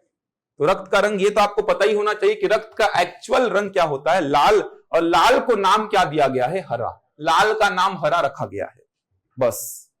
तो आंसर होगा इसका हरा। बन जाएगा। एक आध क्वेश्चन लिखिए जल्दी से, बाकी इसमें कुछ दिक्कत होगी नहीं। यदि किताब को घड़ी, यदि किताब को घड़ी, बहुत सारे प्रश्न पूछा है पीएससी और व्यापम इस पैटर्न के। ऐसा नहीं कि आसान है तो नहीं पूछेगा। यदि किताब को घड़ी, घड़ी को बैग, घड़ी को बैग, बैग को शब्दकोश, बैग को शब्दकोश, बैग को शब्दकोश तथा शब्दकोश को खिड़की, तथा शब्दकोश को खिड़की कहा जाए, तथा शब्दकोश को खिड़की कहा जाए। किताब को घड़ी, घड़ी को बैग, बैग को शब्दकोश, शब्दकोश को खिड़की कहा जाए। तो किताब ले जाने के लिए किसका उपयोग करेंगे? ठीक, तो किताब ले जाने के लिए किसका उपयोग करेंगे? तो किताब ले जाने के लिए किसका उपयोग करेंगे? किसका उपयोग करेंगे बन जाएगा। एक्चुअल में बैग का उपयोग करेंगे और बैग को क्या बोल रहे हैं आप? शब्दकोश। ऐसे प्रश्न कराने की आवश्यकता नहीं है, समझा दिया। 2 प्रश्न का पैटर्न बन जाएगा ये। आप लोग अगले संडे को जब रीजनिंग का क्लास आएंगे तो इसका नंबरिंग लिख रहा हूं यहां पे मैं, और जिस क्रम में लिख रहा हूं उसी क्रम में आप लोग लिखेंगे, क्योंकि सारे प्रश्न अब इसी आधार से बनने वाले हैं। A1, B2, C3। अच्छा, इसको भी याद करने का तरीका आपको मिल जाएगा यूट्यूब में, लेकिन आवश्यकता नहीं है यार। आप 10-15 प्रश्न करेंगे मेरे साथ में, यहीं पे याद हो जाएगा आपको। ऐसा याद करने की आवश्यकता नहीं पड़ती है। कुछ तो याद ही होगा, ABCD तो याद ही होगा यार। A का 1, B का 2, C का 3, D का 4, E का 5, F तक का तो याद ही होता है कम से कम, और Z का याद ही होगा, Y का याद ही होगा। तो करीबन 10-12 लेटर्स तो आपको याद ही होंगे। अपने नाम का पहला अक्षर तो याद ही होगा। अब A है तो बात अलग है तो A का तो एक ही होगा। तो A से M तक कितना हो गया? 13। अब इसी के नीचे लिखेंगे N O P Q R S T U V W X Y Z। इसका हो जाएगा 14, 15, 16, 17, 18, 19, 20, 21, 22, 23, 24, 25, 26। ऐसा इसीलिए लिखा हूं क्योंकि A और Z विपरीत, B और Y विपरीत। 2 अक्षरों का योग अगर 27 होता है तो वे एक दूसरे के विपरीत अक्षर कहलाते हैं। 2 अक्षरों का योग अगर 27 हो रहा है मतलब वे एक दूसरे के विपरीत अक्षर कहलाएंगे। 2 अक्षरों का योग 27 मतलब वे एक दूसरे के विपरीत अक्षर कहलाएंगे। विपरीत, तो 1 का विपरीत 26, 13 का विपरीत 14 और क्या 27 होगा योग। 15 का विपरीत 20 का, 23 का, 26 का। समझ आ रहा है? तो A मतलब 1 का विपरीत 26, 26 मतलब Z। M मतलब 13, 13 का विपरीत 14, 14 मतलब N। ऐसा भी लॉजिक लगा सकते हैं आप। तो ये नंबरिंग कम से कम याद करके आना। आप ये नंबरिंग को याद कर लेना, एक बार देख लेना नंबरिंग को। नंबरिंग याद होगा तो काम बहुत आसानी से बहुत जल्दी बनेगा। बहुत सारे प्रश्न कराऊंगा और अच्छे लेवल के प्रश्न भी कराऊंगा। PSC लेवल तक के प्रश्न आप कर लेंगे, ऐसा अप्रोच बताऊंगा आपको। व्यापम का तो बन ही जाएगा, जो व्यापम पूछता है। PSC तक के प्रश्न आपसे बन जाएंगे, ऐसा अप्रोच आप देखेंगे। बहुत सारी बातें निकल के आएंगी। एक एक अंक वाले अक्षर, स्वर अलग, व्यंजन अलग, सब लॉजिक लिखवाऊंगा अलग से आपको। क्या विशेषता है किन अक्षरों की? तो एक एक अंक वाले अक्षर कौन से हैं? A से लेके कहां तक? I तक। ये अक्षरों की विशेषता क्या है? ये एक एक अंक वाले अक्षर है, मतलब एक अंक से बनी संख्या वाले अक्षर हैं। कहां से कहां तक? A से I तक। इसके अलावा और विशेषता क्या है? स्वर क्या होते हैं? A E I O U। ऐसे आप पहचानेंगे क्या विशेषता रखते हैं अक्षर। तो A E I O U क्या विशेषता रखते हैं? ये है स्वर। यहां से लेकर यहां तक के अक्षर क्या विशेषता रखते हैं? ये एक एक अंक वाले अक्षर हैं। ये सारी बातें लिखवाऊंगा, प्रश्न को पहचानने में बहुत आसानी होगी। तो अगले संडे को देखेंगे। कल जो मैथ्स का चल रहा है वो चलेगा। संडे को आपका रीजनिंग का क्लास होगा तो निपट जाएगा संडे को बहुत सारा। समझ आ रहा है? प्रॉपर नोट्स बनाइए मैथ्स का भी और रीजनिंग का भी। समझने में कहीं पे दिक्कत नहीं होगा। क्लास रेगुलर आइए बस आप लोग। बन जाएगा। चाइनीज कोडिंग बन जाएगा सबसे। उसके बाद सेकंड वाला टाइप बहुत आसान है। इन पे आधारित प्रश्न आपको अगले संडे को देखने को मिलेंगे। अगले संडे को चैप्टर खत्म हो जाएगा ये।